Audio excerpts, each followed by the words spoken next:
all surrounded by LA. Yeah, I was a little, really, really wealthy city.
Am I call the meeting to order? And we didn't have a closed session, so we'll go on with the regular roll call, please. Vice Mayor Cruz. Here. Councilmember Hewer. Here. Councilmember Campion. Here. Councilmember Lampton. Here. Mayor Powers. Here. We'll take a silent prayer and the flag salute.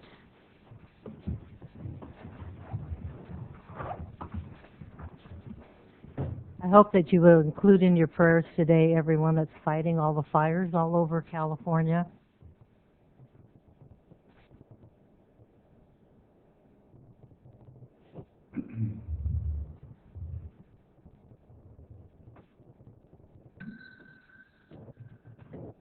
Allegiance to the flag of the United States of America and to the republic for which it stands, one nation, under God, indivisible, with liberty and justice for all.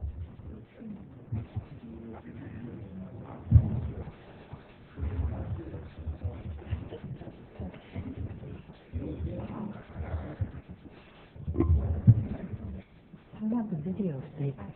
Okay, I know you do. Would you please read the video statement, Tina? And welcome, Tina, to your first official City Council meeting. Thank you. This meeting of the Galt City Council will be cablecast on Metro Cable 14, the local government affairs channel on the Comcast Consolidated Communications and AT&T Uverse cable systems. The meeting is closed caption and webcast at www.sacmetrocable.tv. Today's meeting will air Friday, July 21st at 9 a.m. and Saturday, July 22nd at 9 a.m.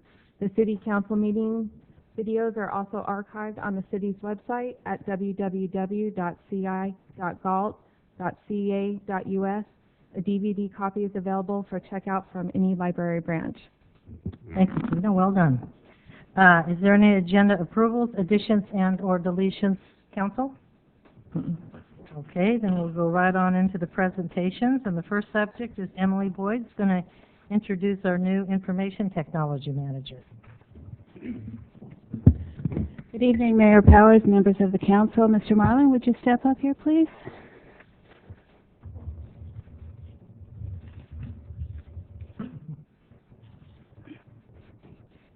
I'm happy tonight to introduce that we've hired Willis Marlin as our new IT manager. He has 25 years of experience in technology.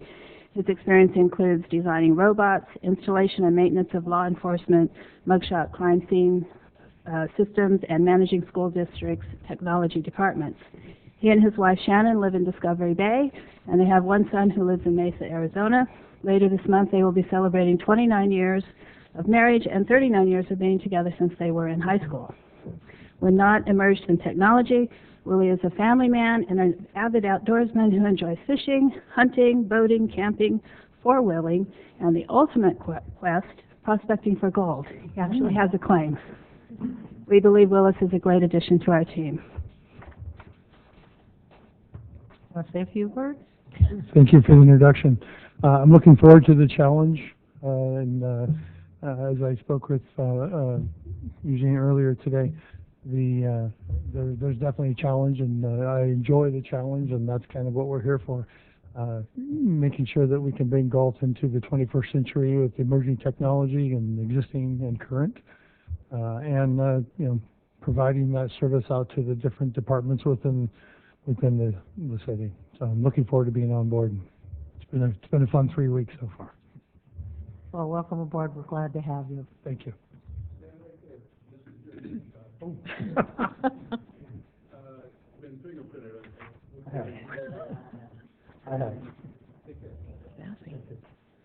Next, we have Jeff Ramus. Where are you, Jeff? He's going to introduce us to the new fire chief and the recreation administrator. Woohoo! Hi, guys. Good evening. Thank you, Mayor Powers, council members. Jeff Ramus, General Manager, Casumnas Community Services District. Good to be here tonight. For the benefit of the audience, we are the providers of the Parks and Recreation Services in Elk Grove and the Fire and Emergency Medical Services in Elk Grove and here in Galt as well. So we've had have had and will have several changes at the CSD. Tracy Hanson, our former fire chief, she retired effective June 30th. And so Mike McLaughlin is our new fire chief. And so any questions fire related, he's your man. Going forward, been on the job for 3 weeks, and it feels like yesterday, huh, Mike? I have Maureen here tonight. Maureen is our Parks and Recreation Administrator. She succeeded our administrator who retired in February. The reason she's here tonight is because I myself am retiring in November. And so, yeah, so we're having a complete change at the leadership of Elk Grove. And Maureen is the incoming general manager, so she will take over my duties effective November of this year.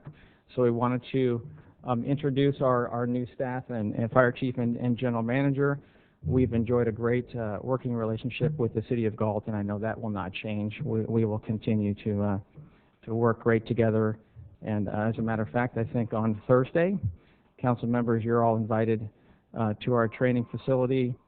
Don't worry, we won't have you carry too much hose or rappel down the training tower, but I think you guys will find it very enjoyable and informative. So, again, thank you very much for having us here, and I'll see if these folks want to say any words.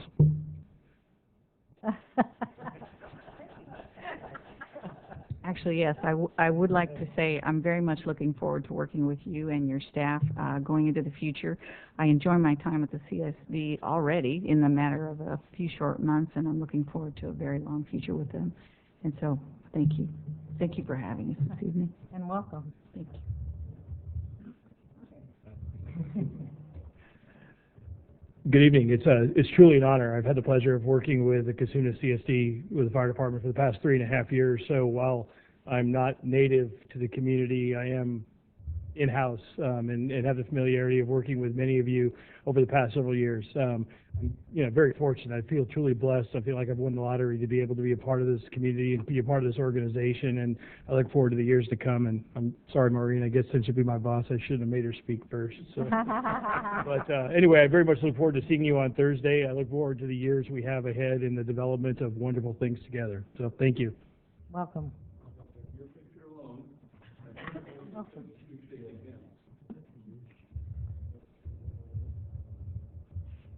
Excellent. Now shake hands. This is November's picture. Get ready. We're a little early, but I'll get it to you. Don't sorry. And if you get me an email, it'll get it to you. So yeah, hard, give it to me.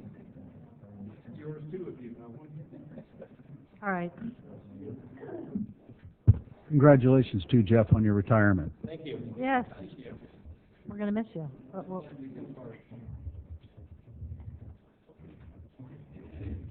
Thanks again. Okay, now, Lahaim, you're going to give us your report to the City Council.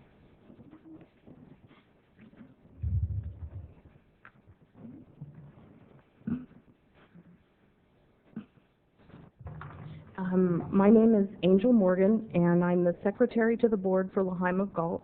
With all our board and volunteers, wave everybody. Many who are here tonight, we would like to thank the City of Galt for choosing our organization to receive a grant.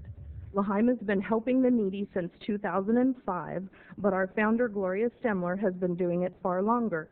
She's here tonight if you have any questions for her. We have purchased a new self-threading serger at a great discounted price from Country Sewing in Elk Grove. We have serviced all 8 of our sewing machines. We have made blankets, hats, scarves for the Fairsight School Outreach Program again this year. We gave handmade items to the Fairsight PTA for raffles. We made Afghans, hats, scarves, and hygiene kits for the homeless, hats for the veterans in Sacramento, 10 hats for the veterans in Shasta County, 77 hats for Sutter cancer patients, bags for Vacation Bible School, 43 lap quilts for Golding Living Center, 30 bibs for the Galt Extravaganza's pie eating contest, but they didn't get used because it rained us out.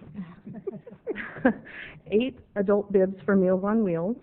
We regularly donate our excess yarn and craft items to the Galt Adult Community Training Program, to Galt High School art teachers, as well as to the CETA program in Galt. We made 15 bonnets and 16 skirts for the New Hope Elementary School simulation called Apple Valley School. We gave quilts, fleece blankets, pillowcase, hats, and scarves to Parents by Choice, it's a foster organization, and 30 pillowcases to Mary Graham Hall in Stockton. We have contributed over 459 squares and other quilt tops and pieces to the Horizon Quilters Group for their community projects. We make baskets of handmade items for local nonprofits to use in their raffles. Thank you again to the City of Galt for choosing L'Haim and making this all possible.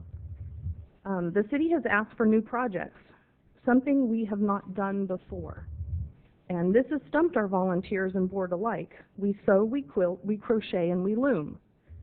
Crafters have been coming up with new designs regularly for years, but we are still sewing, quilting, crocheting, and looming.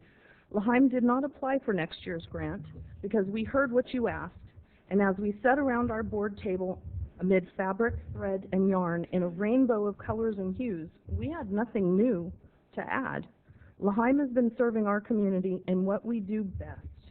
We hope that by the 2018 grant deadline, we will have come up with a new project that will spark the interest of the City Council.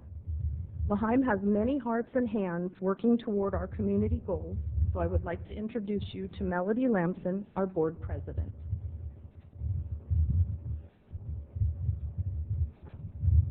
Hello. I want to say thank you for everything that you've done for L'Haim in the past and helping us to continue all the projects that we've had. I want to point out that more than 15 million tons of used textile waste goes to our landfills each year in the USA. This is 80 pounds of used clothing per person per year.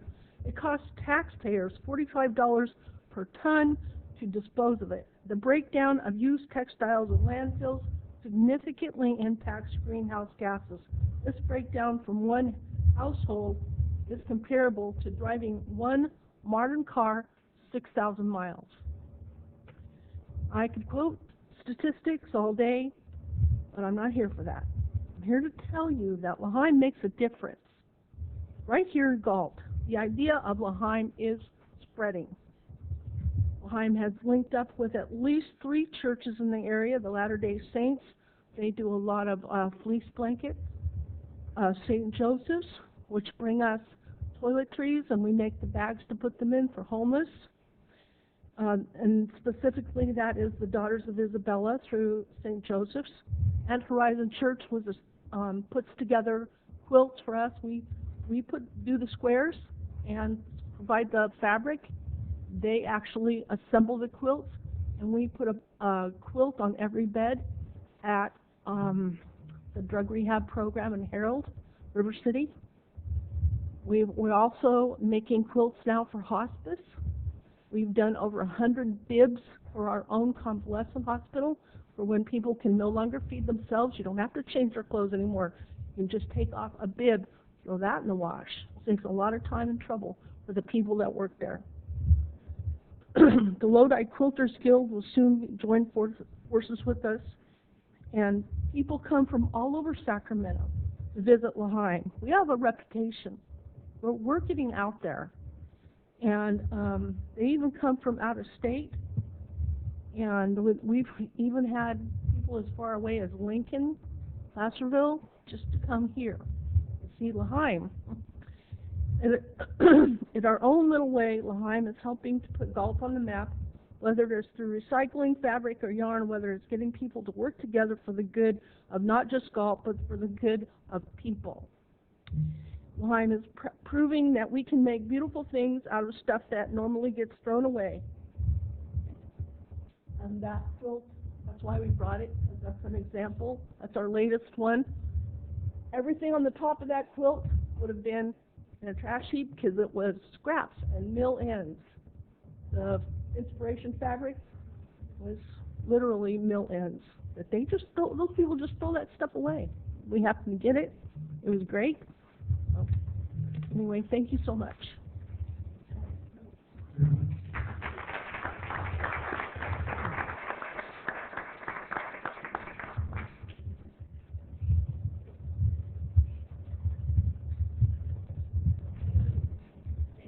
Yeah, I really think you guys ought to be commended for all the great work you do here for the city. You're a great bunch of gals, and Gloria, you're one in a million for starting this all out. So thank you guys very much for everything you do. Thank you.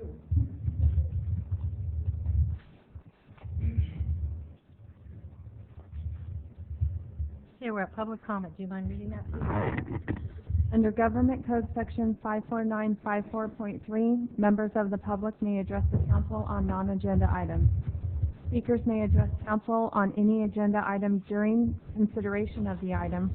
Speakers shall restrict their comments to issues that are within the subject matter jurisdiction of the city council and limit comments to a maximum of 5 minutes. Please fill out a speaker sheet located on the table inside the entrances to the council chambers and forward the completed speaker sheet to the city clerk. And we have one that's Sunny Gilstrap.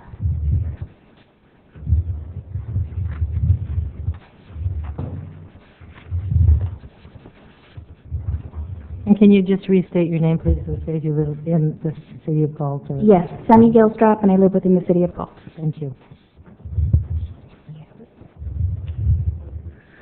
Good evening, Mayor Powers and council members. My name is Sunny Gilstrap again. My family and I call Galt, California, home. We have 3 daughters, Brooke, 17, again, attending Cal Poly next year, and Riley and McKenna, both 4, who are attending TK next year and graduated from City Tufts just a few months ago. We had no idea that almost 4 years ago, our lives would be forever changed with 2 words, Chiari malformation. I'm here to ask if the council would be interested in supporting a charitable organization that has become part of our family. You see, when our youngest twin, she was born 1 minute after, was born, she came into the world fighting. She fought to survive, and she nailed it. About 8 months later, her pediatrician was concerned about fluid in the brain, and so we were told you need an MRI. So we took Riley in. Luckily, no fluid. However, I was told that my baby had Chiari. I was told over the phone, a first-time mom with 2 newborn babies at home, and the doctor with 40 years experience told me to write it down, told me how to spell it, and he said, I've seen 2 cases in my entire career. Riley's number 2. I did what any mom would do. I cried, and then I got to work. I started to research. We were referred to an amazing neurosurgeon at UC Davis, which is amazing because Riley had brain surgery on April 24th of this year, and she's doing amazing. We found Conquer Chiari that first year, and at our first walk we found that there were so many others struggling with the same thing.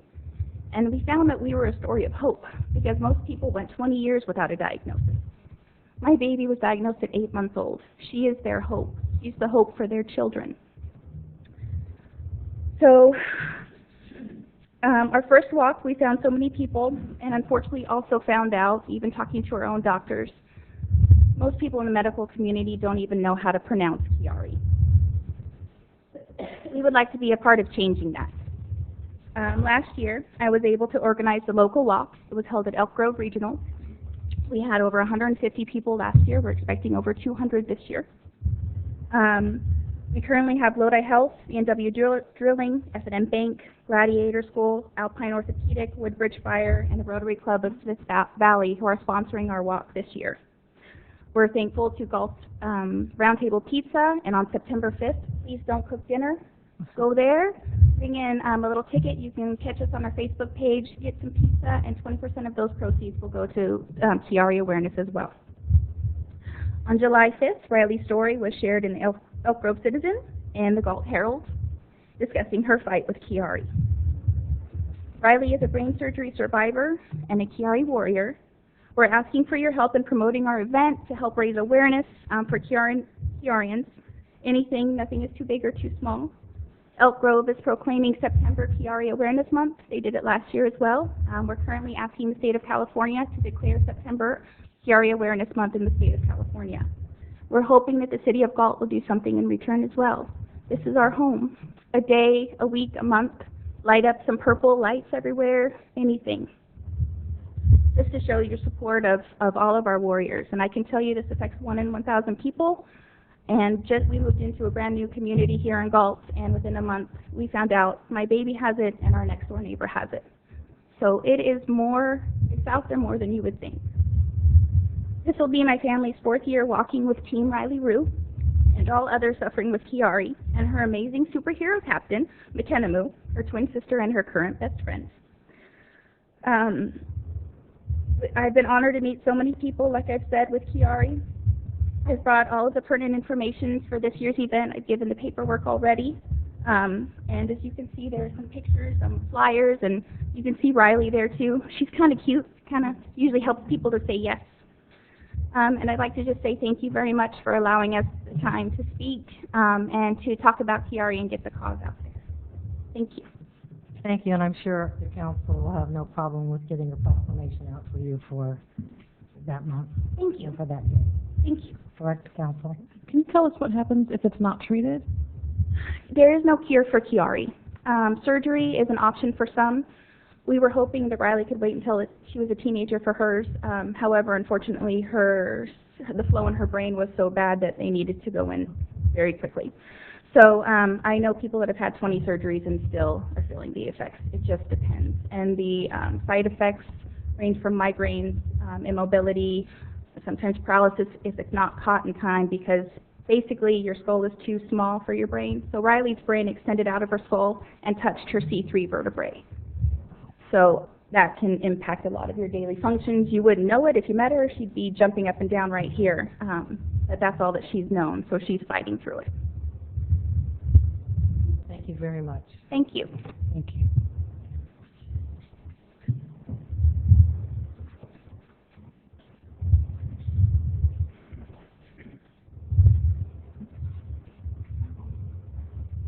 Okay, we're at the information and consent calendar. Could you please read the subjects, please?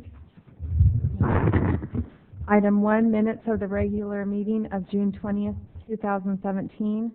Item 2, receive and file warrants. Item 3, treasurer's report for period ending May 2017. Item 4, award of contract for construction management services related to the industrial water treatment plant, 2016 Deep Well Project Phase 2. Item 5, foreclosure proceedings for 2015-1 reassessment district. Do I have a motion to approve? Load the items. Do I have a second? Okay, moved by Cruz, second by Campion. Call for the vote. Vice Mayor Cruz, Aye. Councilmember Hewer, Aye. Councilmember Campion, Aye. Councilmember Lamson, Aye. Mayor Powers. Aye, passed 5-0. Okay, now we're at the West Side Galt Lighting, Landscaping, and Maintenance District. Public hearing, approval of engineer's report, and levying the annual assessments for fiscal year 2017-18.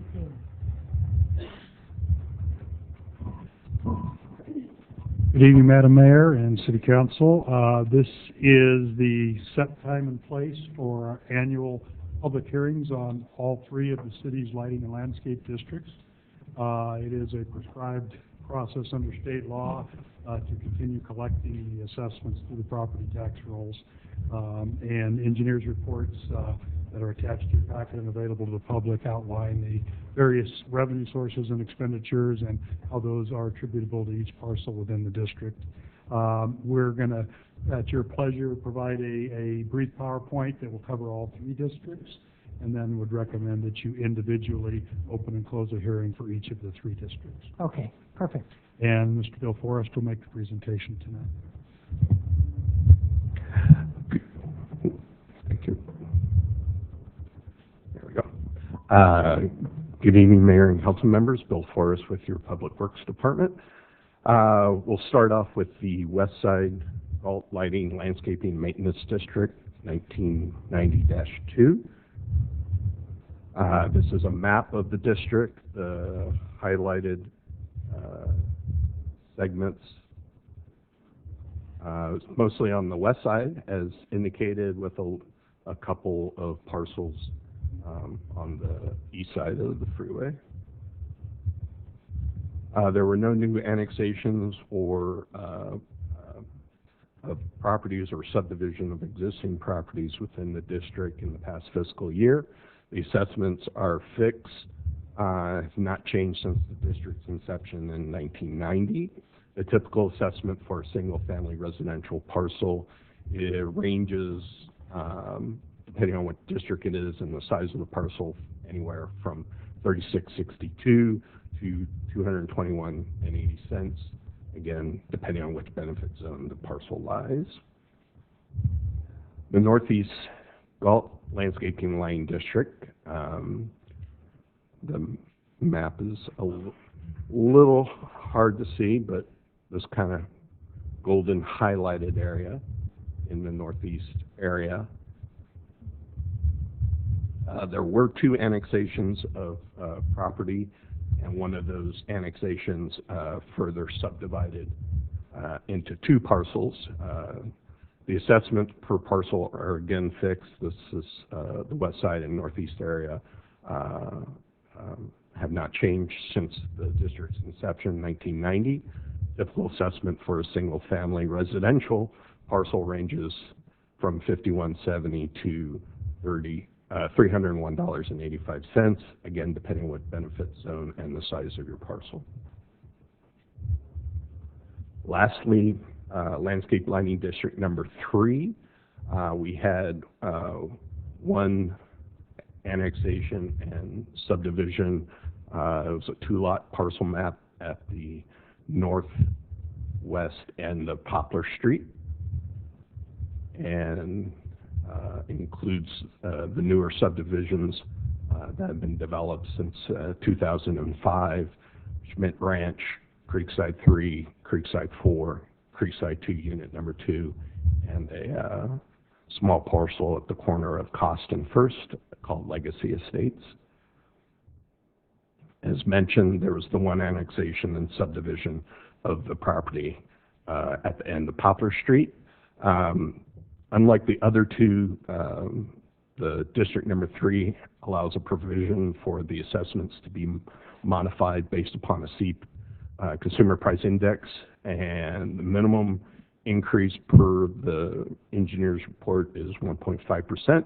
Looking at the index for from January of 2016 to January 2017, the CPI has increased 2.54%. Therefore, the assessments for a single-family residence parcel has increased to $318.66, which represents an increase of $7.90 per parcel from last year. Kind of touching on the future, as mentioned, the west side and northeast area assessments have been fixed since the district's inception in the early 90s. Currently, the west side and district number 3 both require small operating subsidies to maintain current service levels. That's with several cost reductions undertaken by staff. We have the contract for landscape maintenance and cost allocation and all that. The Northeast District has a diminishing available fund balance. It goes down every year.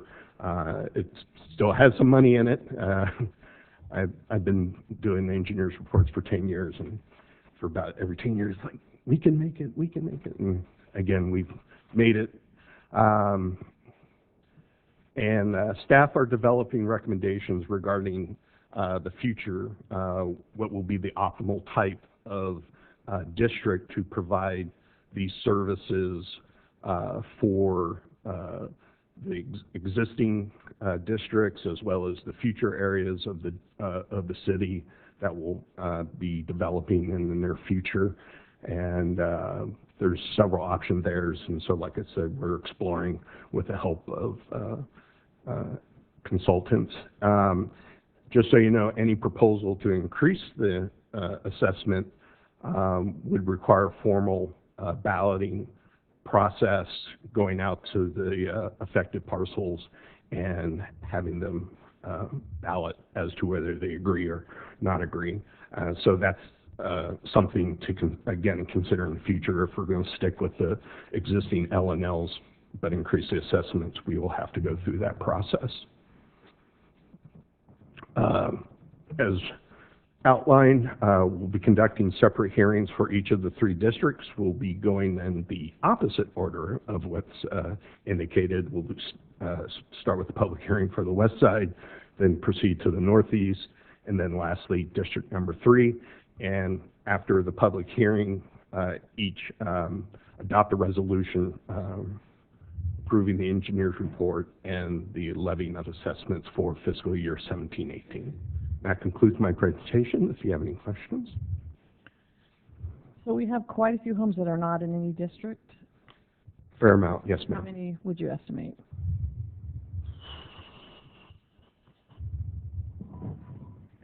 I would suggest, as a kind of a preliminary guesstimate, that only about a third of the properties within the city are currently within a lighting landscape district, northeast being the large one that virtually all of that development is.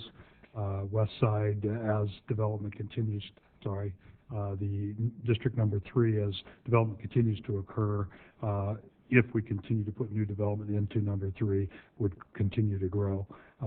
We basically are not putting any new properties into the 2 older districts because of the sort of the grandfathered status under Prop 218 and the deficit spending. And so we're looking at our lighting landscape districts, which are a streets and highways code type of district that have to have strict compliance with Prop 218. They're limited in the services they can provide. They can't provide any general services. They can't do things such as support our aquatic center. They can't do things such as support roadway deficit spending. So we put some conditions on the newer subdivisions that they would be open to entertaining if the city were to develop a new community facilities district or some other type of financing that would give us a little more flexibility, that they would not oppose that as a condition of approval. And so we're working with finance and council, city manager's office, and a consultant to sort of, before the large Eastview and those types of new proposals actually get to the final map stage, that we've brought some separate recommendations as to what type of district makes sense moving forward, and that'll come back to council for probably additional study session over the next months ahead. Thank you. Okay, council, I'm going to open up each district for a public hearing, and then after that, if you want to add anything, is that okay with everybody? Okay, Sherry, which one do you want to talk on? Does it matter? Okay, then I'm going to open the public hearing and call Sherry Daly. Oh, for the west side, I'm sorry. Hi, my name is Sherry Daly, and I live in the city limits, and was a west side homeowner for over 20 years, just until recently, actually. I'm now an east side homeowner, and I just have some questions to ask about how the financing works for all of this. So a couple of meetings ago, we had a discussion about cost allocation, and we talked about different funds and how much money is basically taken out of those individual funds to help support the general fund, which goes to all sorts of things. And it was disclosed or discovered that too much was being taken out of these special funds to hand back to the general fund. So I thought, wow, that's really not a good thing. So I'm so glad that our new city manager and financial manager have been trying to right that ship.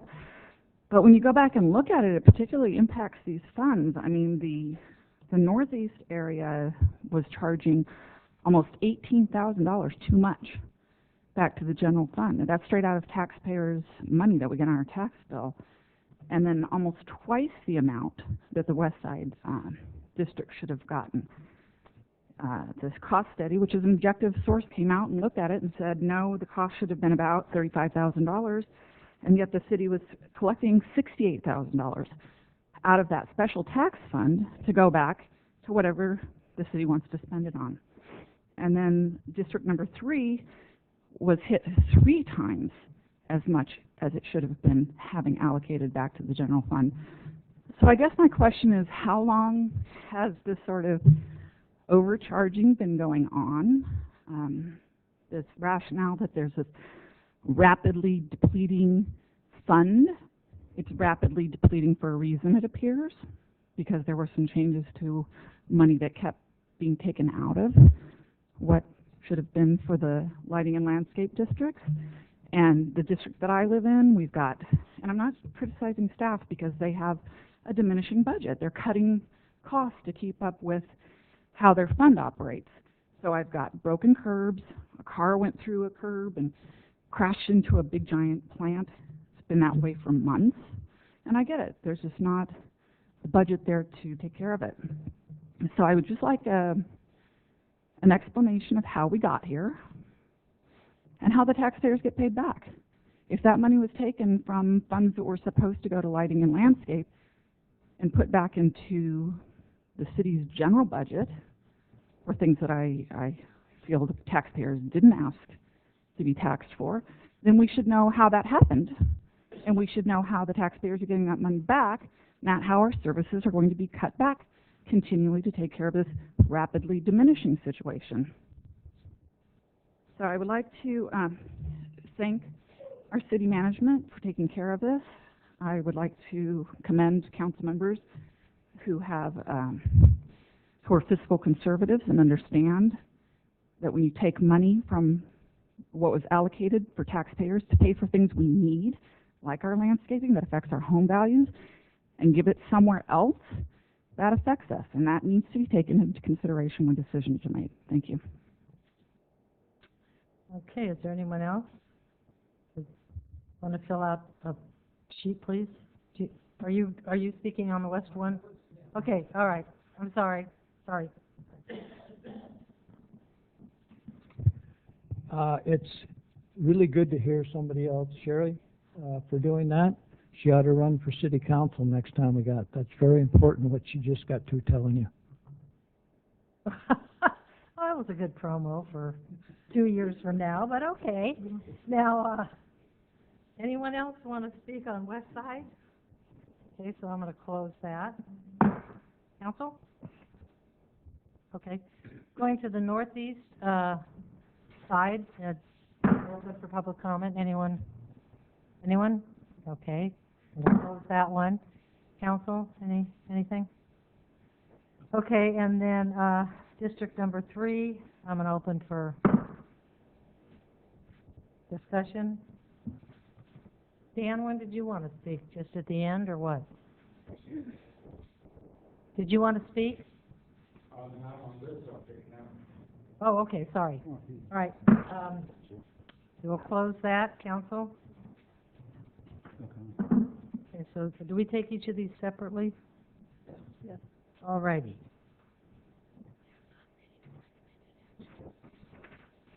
Mind reading the recommended action for the first one? We'll take a moment for the second one. Mayor, would you like us to respond to the public comments at all? I said no, I opened it and closed it. There was no response. Do you want him to respond to it? Would you like staff to respond to Ms. Daly's comments? Well, if you want. Do you want? Well, just a couple of general comments, and then our finance director, who brought the cost allocation plan, might like to speak to specifics. But so a cost allocation plan is a way that the general fund recovers its costs to support various sewer, water, special districts, other non-general fund entities within the city. So to say that it was overcharging, it was based on a model that was adopted and approved by the city council that was prepared by a consultant using a number of assumptions. As with a item later on the agenda tonight, we do the same thing with our water sewer rates, our storm drain rates, our connection fees. Every few years, we review and revise and update. And it had been a number of years since the cost allocation plan methodology and assumptions had been visited, and under our current city manager and our new finance director, it was recommended that we do a new study. It had been a number of years beyond what you'd normally recommend. So the new study was done with some guidance and input on current best practices and current state-of-the-art thinking on appropriate cost allocations. You do the new study and you get a result. And we recommended that we adopt the consultant's recommendations as a city. That did result in, it's a zero-sum game. The costs stay the same, but how you allocate those back and attribute how much service was required. We went to a different set of measurable metrics as opposed to sort of time estimates of how much time was being spent, and there were winners and losers. Some funds took a hit and other funds received a benefit. As was pointed out, the lighting landscape districts under the old methodology were being hit for a larger share of fair share costs to do that. Now one could argue how fair was that, but we tend to look prospectively forward when we do these studies, and so we've taken steps to correct that, and that would sort of be my general comment. And as we get into the rate studies tonight, the rates that have been adopted have served us well, but as new costs, new capital improvement projects, and new regulatory environment, new court rulings come, then we adjust our methodology going forward, and you don't look back to undo what you did 10 years prior, absent court direction to do so, or legislative direction. You typically fix and correct going forward, and that is what we've attempted to do. And I don't know if Emily, if you'd like to add anything further on that. Excuse me, just a couple of comments. One is that, just to remind the council that we're not, I've forgotten exactly the term that was used, but we're not subsidizing the general fund from other funds. What we're doing is other funds are reimbursing the general fund for central service costs. And central service costs are accounting and finance and HR and the city attorney and all those kinds of central sort of administrative expenditures that if we get an economy of scale by having those centralized in the general fund. And then other funds, which are basically like little enterprises themselves, pay into that for those central services. And Mr. Winkler actually speaks correctly, is that it isn't a case of, what has occurred is that we reevaluated the plan. We went to a consultant and we updated the plan that was a few years out of date, and it had kind of gone off course a little bit. And we changed some of the assumptions, so we developed a new methodology, and these are the new allocated costs that we have now. So I wouldn't characterize it as having been overcharged in the past. And didn't we just discuss all of this a couple of... We did, Mayor, and... Okay. It's a little tricky, that, what we're doing now, so it takes a little bit of understanding. Okay, I'm sorry that you were interrupted. Would you mind starting again? Yes. Receive a presentation and conduct a public hearing regarding the levy of proposed assessments for the West Side Galt Lighting, Landscaping and Maintenance District 1990-2 for fiscal year 2017-18 and related engineers report. Upon closing of the public hearing, adopt a resolution approving the West Side Galt Lighting, Landscaping and Maintenance District 1990-2 engineers report and levying of annual assessments for fiscal year 2017-2018. Do we have a motion? So moved. A second? Second. Okay, Campion and Cruz. Call for the vote, please. Vice Mayor Cruz. Aye. Councilmember Hewer. Aye. Councilmember Campion. Aye. Councilmember Lamson. Aye. Mayor Powers. Aye. Passed 5-0. Now the second one, please. Receive a presentation and conduct a public hearing regarding the levy of proposed assessments for the Northeast Galt Landscaping and Lighting District for fiscal year 2017-2018 and related engineers report. Upon closing of the public hearing, adopt a resolution approving the Northeast Galt Landscaping and Lighting District engineers report and levying of annual assessments for fiscal year 2017-2018. Do I have a motion? So moved. Do I have a second? Second. Okay, Cruz and Lamson. Call for the vote, please. Vice Mayor Cruz. Aye. Councilmember Hewer. Aye. Councilmember Campion. Aye. Councilmember Lamson. Aye. Mayor Powers. Aye. Passes 5-0. Okay, and last but not least, Receive a presentation and conduct a public hearing regarding the levy of proposed assessments for the City of Galt Landscaping and Lighting District Number 3 for fiscal year 2017-2018 and related engineers report. Upon closing of the public hearing, adopt a resolution approving the City of Galt Landscaping and Lighting District Number 3 engineers report and levying of annual assessments for fiscal year 2017-2018. Do I have a motion on that? So moved. Do I have a second? Second. Okay, Lamson and Hewer. Call for the vote, please. Vice Mayor Cruz, Aye. Councilmember Hewer, Aye. Councilmember Campion, Aye. Councilmember Lamson, Aye. Mayor Powers. Aye, passes 5-0. Okay, on to the City Council meeting of August 1st, 2017. That's to you, Gene. Yeah. Mayor, members of council, the council moved the August 1st meeting from 6 p.m. to 2 p.m. So we can attend the National Night Out.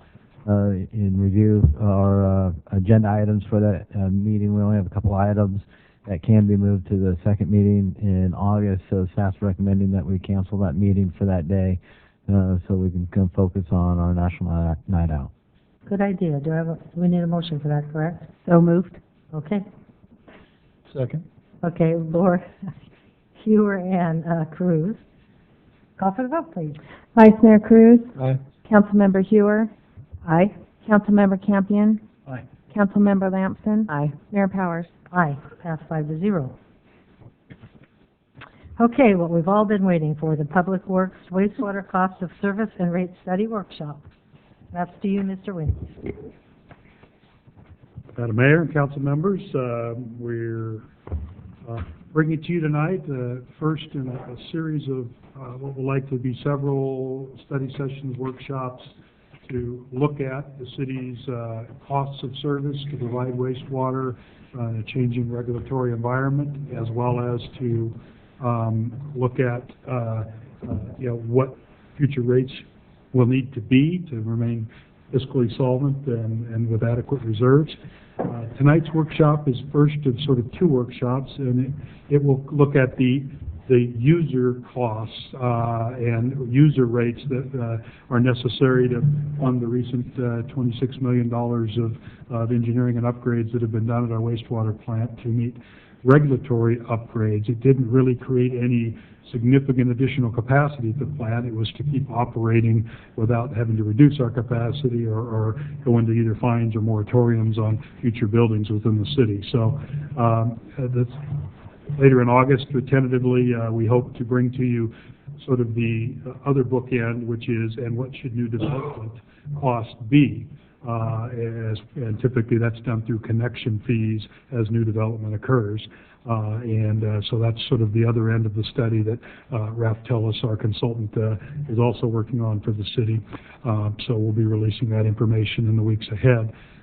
So just bear in mind that you're getting the first part of the study, although there are implications within the user fees for some initial one-time allocations of current developer impact fee funding in our Fund 14 connection fee account to fund its fair share of the recent SRF loan improvements up front to help stabilize rates in the short term for those amounts of capacity that could be attributable to new development. But there will be another component as we look at the connection fees in a couple of meetings from now. So with that, I'd introduce Mark Clarkson, who will be introducing our consultant. Be patient, bear with us. This will be a little longer than normal presentation because we want the council and the public to get some understanding of some of the assumptions and driving factors that are leading to, nobody likes to talk about rate increases, but I think we've been talking for the last 4 years as we moved through this $26 million project that at the end of the project, we're going to have to at least meet the debt service component of that, which is a significant annual additional cost to our sewer enterprise, which means that we need to pass that through to our customers. So without any further ado, Mark. Mayor, Council. Not yet on that. I've got a story to tell. A little bit of history here. You know, we've been here for a long time. You know, this project's been going on. It was required by the state back 7 years ago, 2010. They directed us. We had to do improvements to our wastewater plant. And we didn't know that when we signed that agreement with them, or we signed that little a permit with them, that it was going to bring us $35 million worth of projects later, SRF funding and everything else to meet certain needs for the regulation. Most of it's regulation, and there was a little bit of money in there thrown in for deferred improvements. But it's been a long time. I think the first time I mentioned how much it was going to cost was back in 2012, and I estimated a little over $30 million at that time. But that was excluding the force main, the lift station force main that was a deferred improvement that we also did in this past 6 years. So regulation created this problem for us. We had to resolve it. We got the engineers, we've got the accountants, we got the staff, we've got Reftelis, the financial people. We've had other financial people looking at it. We have environmental documents, planning documents. Everything has occurred, plus the construction. Some of you have been out there recently. Construction's completed on the major portion, the $26 million.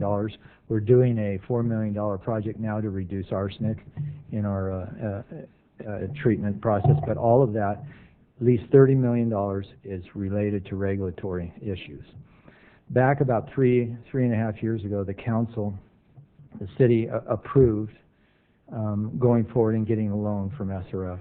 That's the next big component of this. How are we going to pay this? And at the time, I estimated that it would be around $20 a month per customer, not knowing what the final design was going to be and everything else there. And right now, as you can see in the documents, it's a little bit above $15. And so we've seen this $35 million being shelled out without anything happening with rates in the last 7 years. And now we're at the point that we have to do something to keep right, to keep moving forward. So that's enough of my story. I would like to tell you all the good things that are going out there, but you guys have seen a lot of it. And we have a good crew, and we have a lot of good people on it. About 8 or 9 months ago, we contracted with Reftelis Financial Consultants, and Habib Isaac and Andrea Bowling are part of the group that has put a lot of the documents together. And what I encourage you have any questions while we're doing this, ask them. One of us will be able to dance around it, but we'll give you as best direct as we can. So should be a good workshop. So here you go. You're in trouble now. Good evening, Mayor Powers, council members, city staff, and constituents of the City of Galt. I would say I'm a pretty good dancer, but I'm not going to dance around anything tonight. I'm going to be very transparent. And it's good to be back here. I helped out the city with the waterway study. We did have a couple workshops in that engagement, and during that time there was a lot of dialogue and a lot of discussion. So I expect to be the same in this situation. It's definitely a different animal compared to water, but we'll go through that, give you some background. I believe you've been briefed. You also have a full report in front of you as well as a PowerPoint.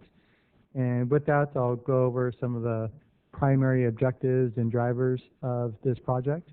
And if you have any questions while I'm doing the presentation, please feel free to speak up, and I'll address those questions as we go along, as well as at the end, if you have any more. So driving factors to the sewer rates. The biggest one, which Mark alluded to, is the new SRF loan number 2, which you're going to start making payments on it next year, this next fiscal year. That was a $26 million loan. And granted, it's from the state, so you get a really low interest rate. But even just the par amount alone, $26 million, the debt payment is $1.6 million. So that starts in 18. And what that translates to is $15 for each residential customer. That's their share of the debt payment. So it's not a small fee. It's definitely a big hit, but without looking at any revenue adjustments whatsoever, the way we're viewing this is you already obtained the loan. You now need a revenue stream to be able to pay that debt, similar to what you do with SRF number 1. You have a separate line item on your bill for every customer that shows SRF loan number 1, which I think is a great way to communicate to your customers. We're showing that the same way with SRF loan number 2. It's a separate line item, and they'll see it directly correlates to the debt only. There's no other costs in there. So it's very transparent, straightforward. But it's significant. So you look at it in relation to the current rate, it's a 30% increase just to pay the debt. Without doing anything else, not even looking at anything related to rates, just what's the cost for each account. Another one, utility fund cash reserve policy. It's a new policy that has been adopted by council, which you've been briefed on separate council meetings. It's very robust, and it's well documented on what reserves are the most appropriate to have for each utility. That has been incorporated as part of our analysis to not only meet your debt obligations and your net cash, things of that sort, but also to make sure that you're going to meet your reserves over a certain time period. Typically, what we would recommend when we're looking at rates, we always want to recommend we meet those reserves within 5 years because your property noticing is usually a 5-year period. But because that was going to be a significant hit to do the debt payment and also meet reserves in 5 years, we extended it out to meet it in 10 years. And we'll show you that as well. And also go into a little bit more detail as to why I feel comfortable of going out 10 years instead of 5 years.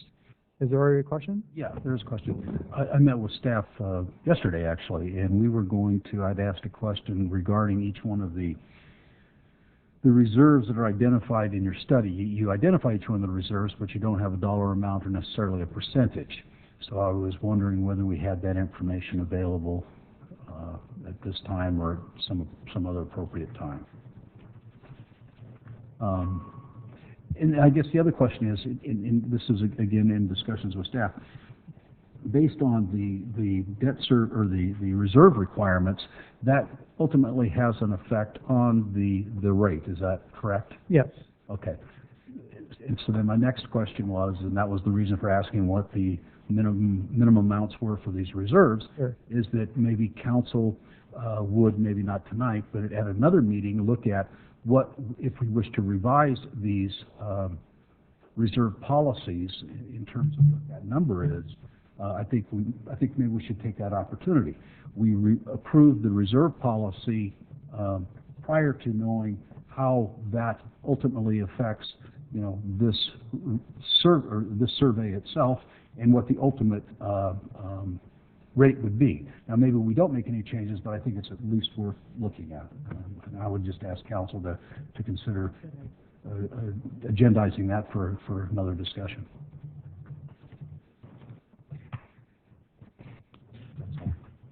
That's all. Okay. Sure, no problem. We'll go into that a little bit later on. We do have a slide separate from what was included based on that question to show you the breakout. Okay. But it should also be one of the appendix. We show the cash flow of the 10 years, and then as part of that cash flow, it also shows the reserves and the targets for each one, for each specific one of what in terms of $1 million. Okay. We do have that. The other thing. Again, for a second. Yes. Did we get copies of these slides? Yeah. Yes. When did you put them in? Where are they? Are they in our? Copy of the PowerPoint. Did you get it? Mine's on Okay, just asking where it is. Got it, yeah. I don't see it.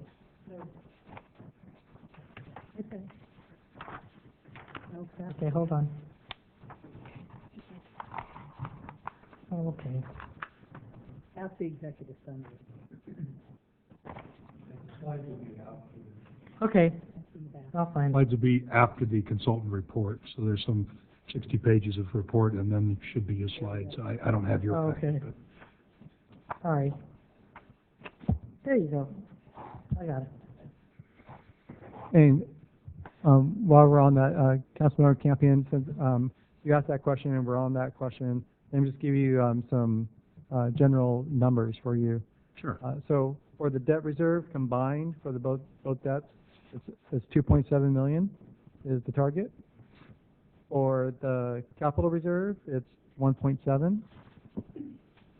For the rate stabilization, I'm just making rough rounded numbers, 500,000.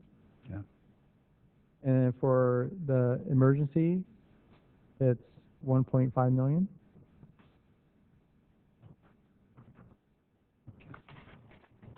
And I have one more.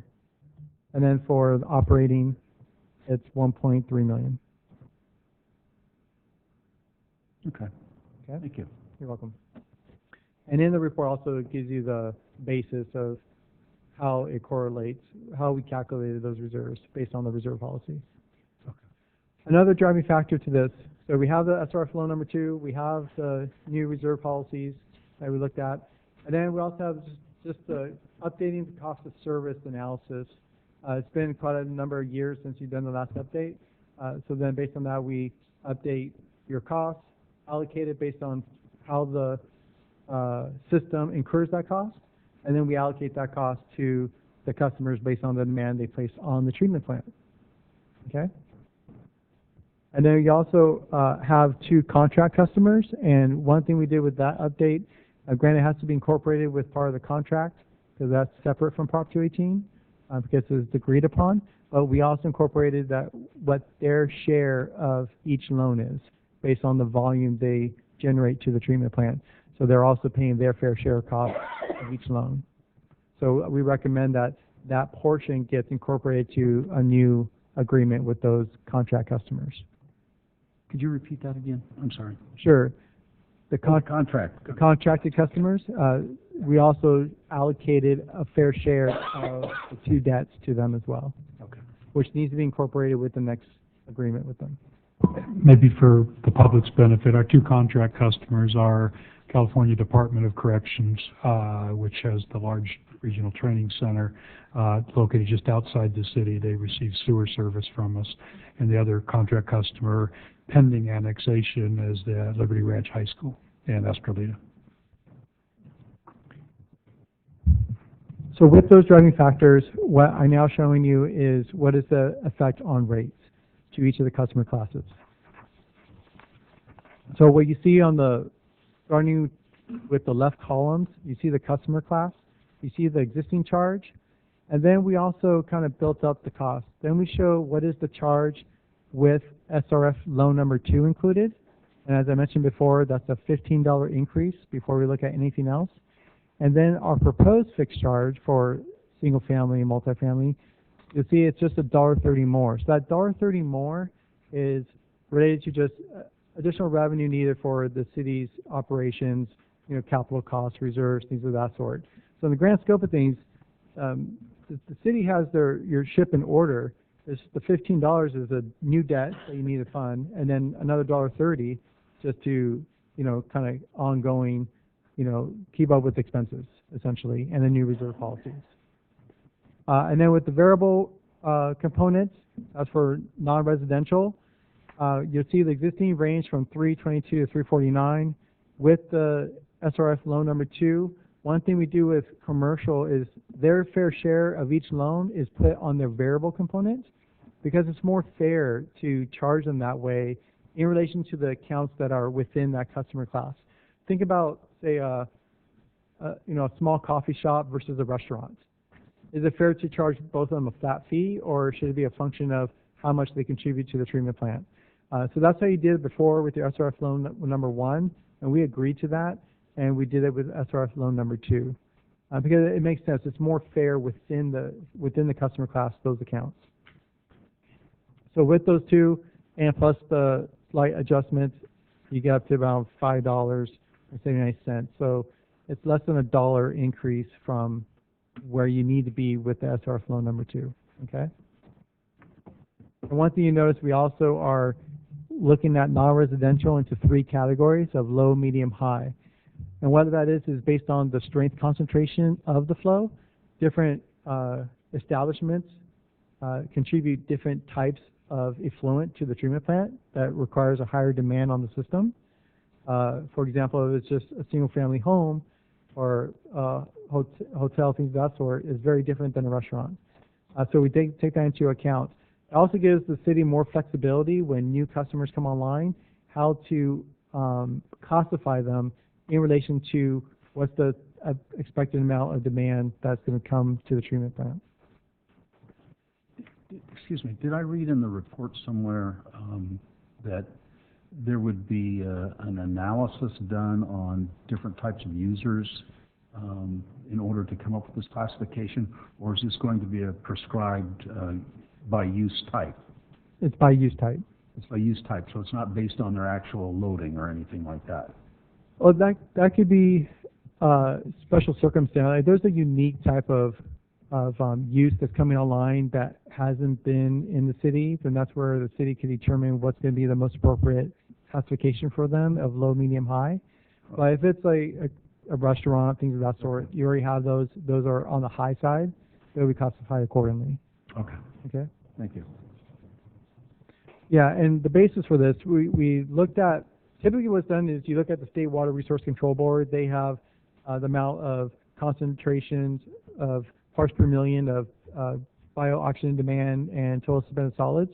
But LA CSD recently took that information and updated it based on their service area.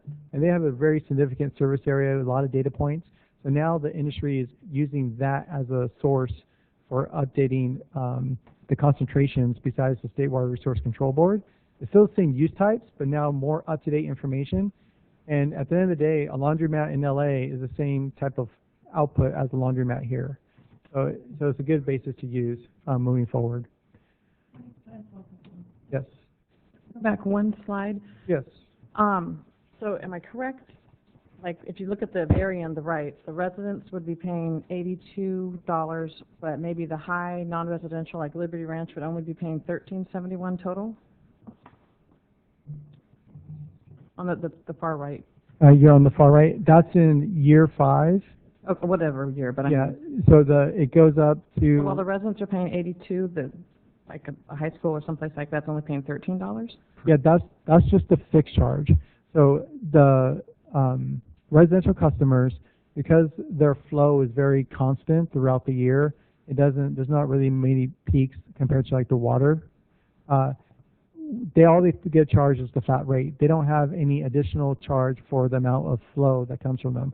Whereas commercial, they have this fixed charge of $13, plus they have every unit of water that they use is also charged variable rates down below as well. So overall, they're going to be charged well above $83. So it should be $10 more per unit, or whatever you're saying. Yeah, it'll be anywhere from $7 to $10 more per unit that residential, it's already been accounted for. They don't get charged above 83. Okay, thank you. And is that based on water usage? 90% of the water usage is not based on actual discharge?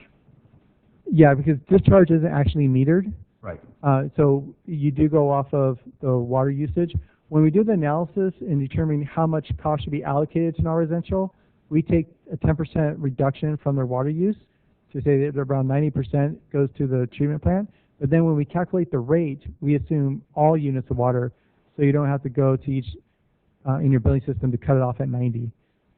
So we allocate correctly, but then for administrative purposes, we charge every unit of water.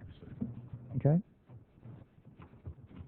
Any more questions on this particular slide? Thank you. All right, moving forward. So here's your current financial outlook. I thought this was important to also build it up this way. Just think of this as total revenue of the utility in relation to expenses. So what we have here is this orange horizontal bar is your current revenues. And then the trend line is your current revenues. The bars are your expenses broken out by type of expense, with the top dark purple being the SRF loan number 2. So clearly you can see in this fiscal year, this is where the debt payment comes online.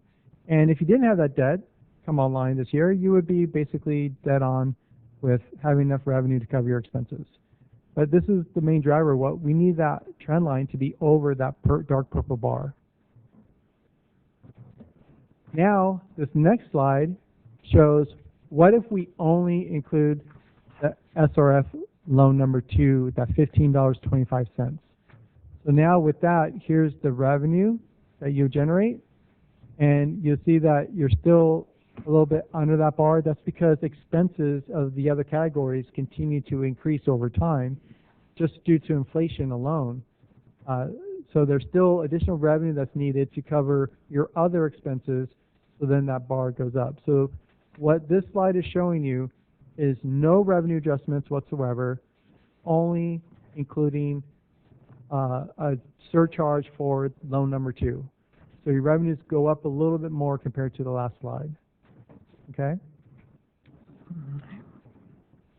Then, one thing we looked at was we still want to look holistically, how can we mitigate rates? How can we mitigate the impact? And one thing that was determined was the city staff did a really good job of detailing what facilities were funded by the loans. And then of those facilities, there's also a fair share allocation that should be recovered or reimbursed by new development to pay their fair share of these treatment facilities. Based on that, cataloging those facilities and what was funded and whether it also benefits growth, it was determined that $3.6 million of the SRF loan number 2 could be reimbursed by capacity fees. So with that, $3.6 million is being reimbursed to the ratepayers for funding this loan in advance, and that's being spread over 4 years, so $900,000 per year, which is why you'll see that the purple bar width reduces because it offsets that debt, which then allows you to have a little bit of a red on top, which is surplus revenue above your expenses. So essentially that goes into reserves to fund your capital expense. But then you'll see once that is no longer available, then those expenses increase. So now what we're able to do is we're able to increase revenues slowly as a measured approach to then be able to be at a correct amount in year 5 to be able to support that full debt payment when you don't have those offsets anymore from capacity fees. On that, on the $3.6 million, and that's just based on just the second SRF loan. That's correct. That was a proportionate amount that could be allocated.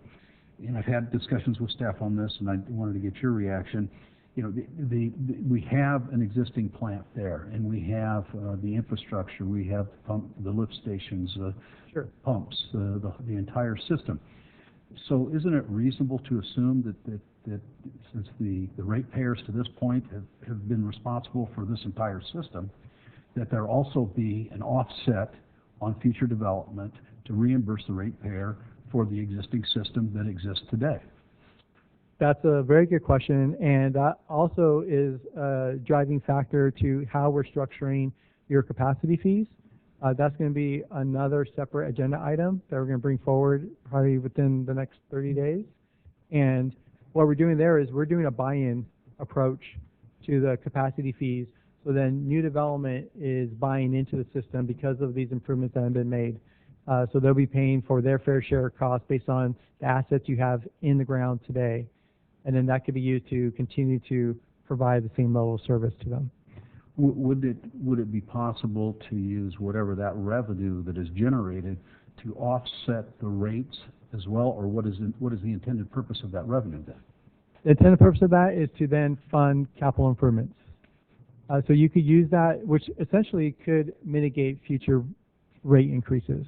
But we don't know how that revenue is going to come in over time. There could be a slowdown, or maybe revenue is going to be picking up again. And then you would determine maybe on an annual basis or before the next rate study, how much revenue have we collected over the last 3 years in capacity fees, and then based on that, how much do we want to use to offset our capital improvement plan that we have in place that we know to then be able to mitigate the next rate increase. But you could also look at it from the perspective if it's put back into the existing ratepayer, the ratepayers who funded the system, you would have to, as an alternative to look at capital improvements, you would then have to increase your rate, which then all residents would be paying the same, new and old, for the capital improvements. I'm just trying to think of a way to offset. You know, this is it's a big jump, and if there is another way that doesn't diminish the city's ability to meet its capital improvement needs, but at the same time recognizes who paid for this system. Sure. Yeah, that's completely possible. In our analysis, we're assuming no growth for financial planning purposes. Right. So if growth does come online, then you're going to get an increase in revenue, regardless of capacity fees, just in rates alone, that could help out mitigating rates. And then you're also going to have capacity, one-time capacity revenue that you may determine a portion of that is, from a policy standpoint, is also going to be used to reduce rates. Okay. Let me go to the next slide, and I'll show you that besides these SRF loan number 2, we are now also recommending revenue adjustments. And those revenue adjustments above and beyond SRF loan number 2 surcharge are 8% followed by 6%. You'll notice here that now you have red on top of your expense bar. That red is funding your capital improvements and your meeting your reserves. So giving Councilmember Campion's example, if you do have an increase in development, you are going to get more rate revenue that these red bars are going to increase, and then you're also going to have one-time capacity revenue that you might decide to use to mitigate rates. If that happens, then what could potentially occur is that you may be able to change these revenue adjustments that we're recommending today, which is the ceiling, down to 1% or 2%, or maybe one year you could do 0%. Right. So I wouldn't speculate now of, let's make an assumption of how much development's going to come online and correlate the amount of revenue that will come in. I would just look at it on annual basis or every 2 years, wherever you desire, to see how much revenue has come in, and can we reduce it by 1%? Will we reduce it by 2%? What's the impact? And a lot of cases you may be able to do so. As an example, I'm working with the City of Atwater, and they're doing a refunding of their debt, and they're going to have a $400,000 savings annually. And with that, we're actually not only going to eliminate a future proposed rate adjustment, we're actually going the other way and actually going to reduce rates, which is fairly rare in these times. How come we couldn't work that magic here? Yeah. Well, tell you what, let's go to 10%, and then in 2 years I could go lower. But no, so that is possible that you could look at. So with that, with those recommended revenue adjustments, then what we didn't show you is you also have capital. You have very detailed planned capital expenses for next 5 years, and that ranges $1.5 million in fiscal year ending 2019. It goes up to $2 million. And then we also looked at what is your typical capital expense on an annual basis to make sure that you're continuing to reinvest in the system ongoing, so you're never working on emergencies, things of that sort, or being reactive to your investments.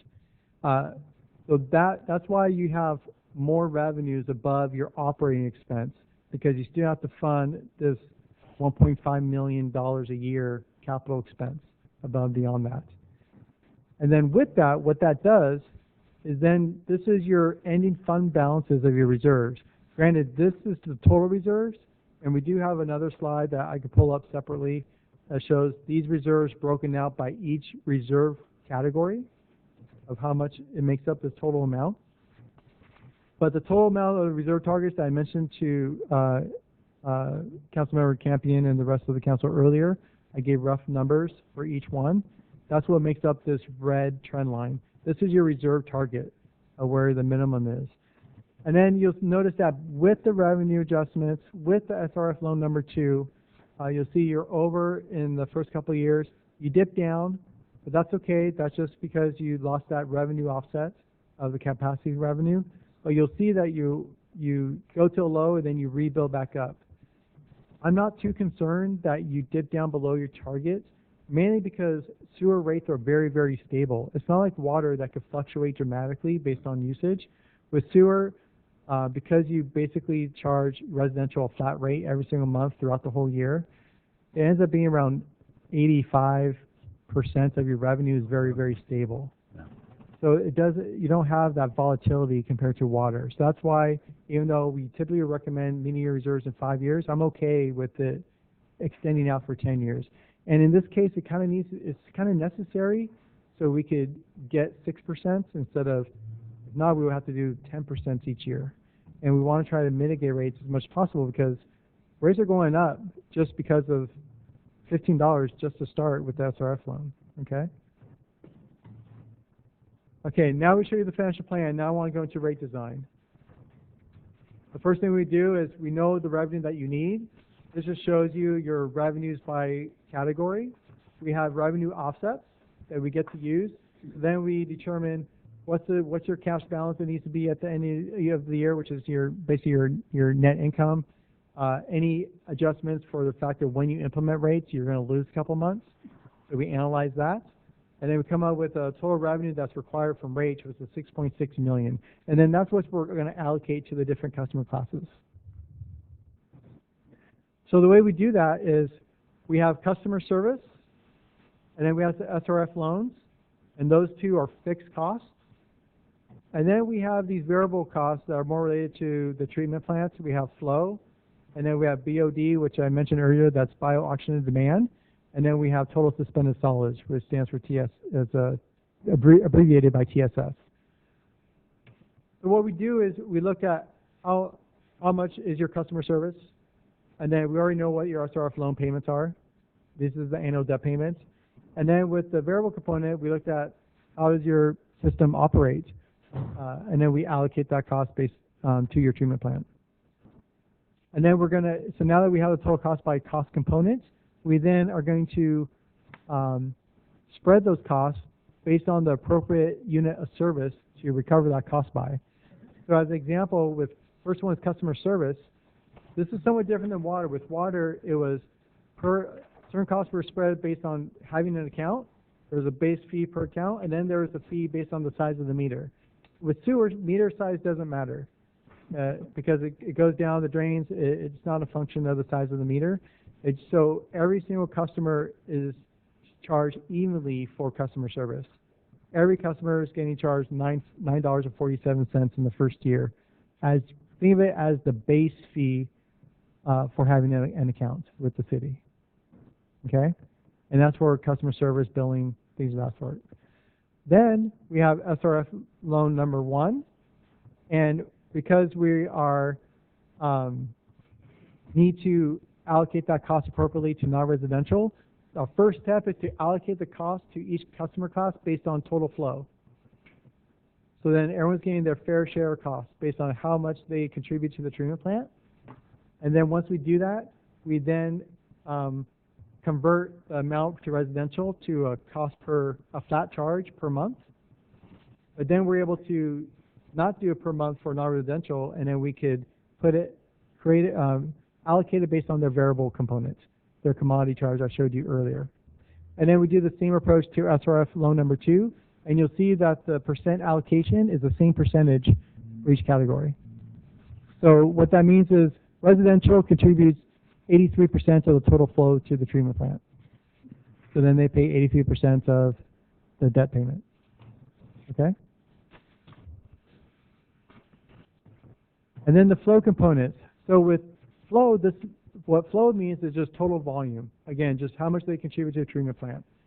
And then residential, they pay their fair share, non-residential. So the type of flow, the concentration of flow doesn't matter here. It's just percentage of flow, and that's it.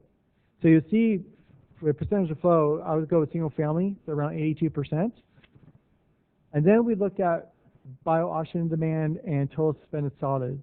With bio-oxygen demand, this is where non-residential now has higher concentrations compared to single family. So intuitively, what you would expect is the percent allocated single family would be less than what they were allocated based on total flow. Because now we're weighting that flow based on concentration, and non-residential has a higher concentration. So you'll notice that 82% now went down to 73%. So commercial gets a bigger cost allocation for these strength components, which makes sense because a restaurant, for example, generates a higher strength than a single-family home. Okay, and then with total suspended solids, similar approach. Single-family gets a lower allocation when we factor in the strength. With that, we then have the total amount of variable cost that's allocated to residential. And then because residential, as I mentioned earlier, think about indoor use. Your indoor use doesn't really change much throughout the year. is pretty constant. Granted, you might take a couple more showers during the summer, but overall, your indoor use pretty much fairly stays the same. So then because of that, we are able to be comfortable to convert it, this variable component, into just a flat rate per month. And the way we do that is we look at what's the typical amount of gallons per day per capita that comes from each resident, which is what we did on the water side. So we're using 65 gallons per capita per day based on your density for a single family is 3.3. And then it determines the amount of expected flow that is going to be generated each month. So then we take that flow times the unit rate of 344 to come up with a typical amount that's going to occur every month of 2960. And then we say, no, that's going to be the rate every month.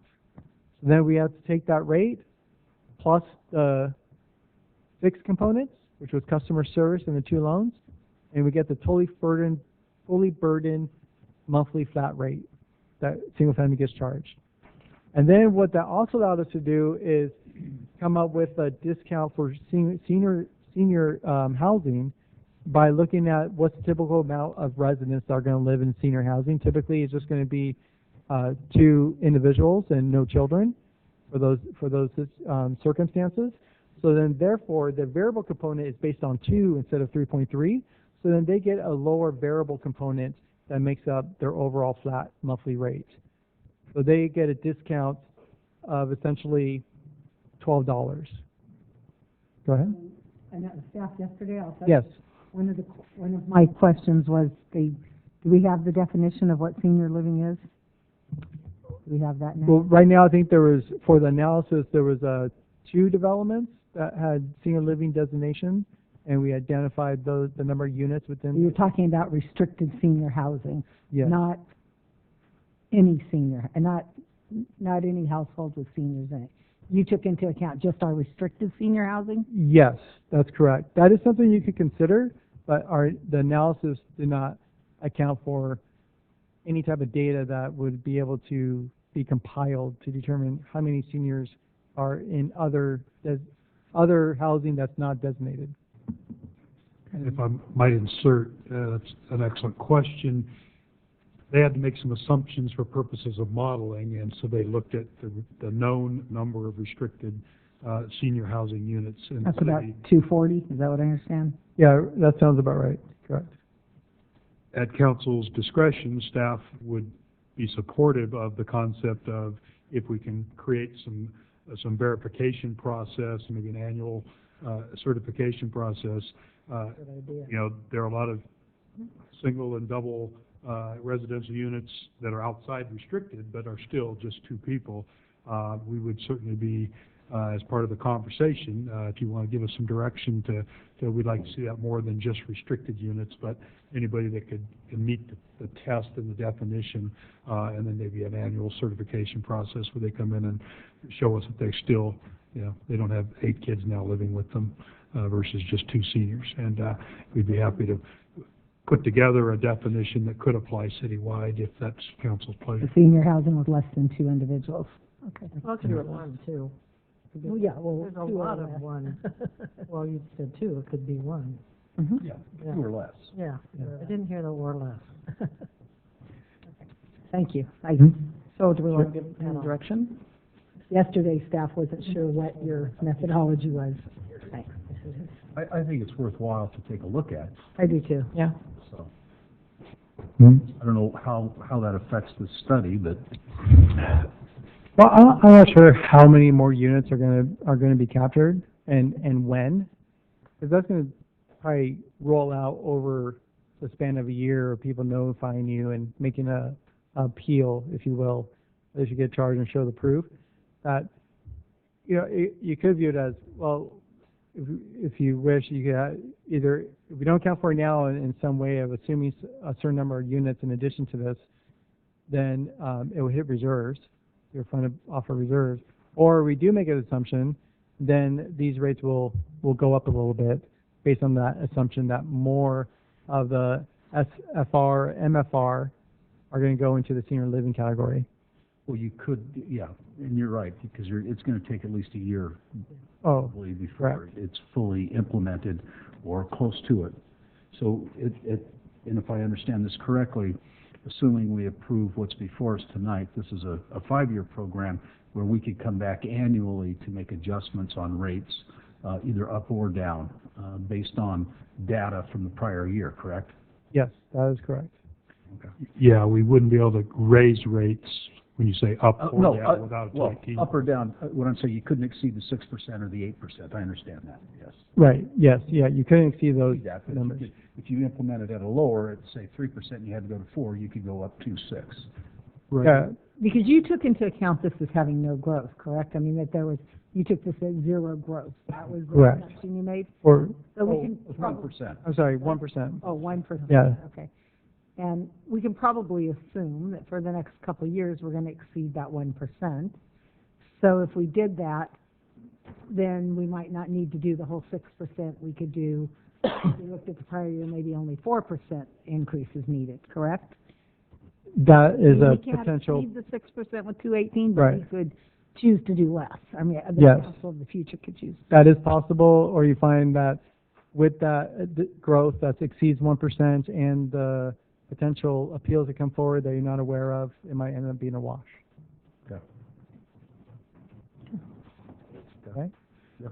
Yeah, and if the numbers doubled from 250 to 500, it's not going to have a large impact on the rates at $144 a year per, that's for every 100, that's going to only be 14,000. It's not a huge driver, even if we were off by a factor of 2 or 3. If there's a land rush to get senior rates, it's sort of in the low percentages of what the total revenue that's being generated is being talked about here. Okay? So now showing the proposed rates for essentially commercial, Irish, and then residential, building up the components that we already went through. So with residential, you see the customer service. You also notice that everyone's getting charged the same rate. Then we have single family and multifamily seniors with the SRF loan number 1, loan number 2. And then the flow charge that was on the previous slide that we converted back to a flat charge. And then that's how we came up with the monthly rates for residential. And then you'll see for non-residential, the SRF number 1 and number 2 gets converted the other way into a variable component per unit of water that's used. And then we have the flow rate, and then that's the total commodity rate for the sewer. Okay? Any questions on that slide? Keep in mind, they're still getting, every single customer class is getting their fair share allocation. So this is a full comprehensive cost of service update. And then one thing I wanted to point out, I mentioned it briefly earlier, now that we converted that flow component of residential to a flat charge, now the amount of revenue that's being recovered as a fixed revenue every month is 87%. So 87% of your total revenue from sewer is very, very, very stable revenue that's coming in besides non-payments. So it's definitely substantially different than water. Or really it's more like 60 to 70% of your revenue is coming from the commodity charges. Okay? Now what are the impacts? The residential bills, we showed the existing, and then we showed the base rate and the 2 loans. So here's your existing on the far left, where it only had SRF loan number 1, and then we're showing a transition. Now we layer on SRF loan number 2. That's with no revenue adjustments. You go from 4837 to 6362. I would say your 6362, if you decided to do nothing, I would say this is your new rate, because you already took out the loan.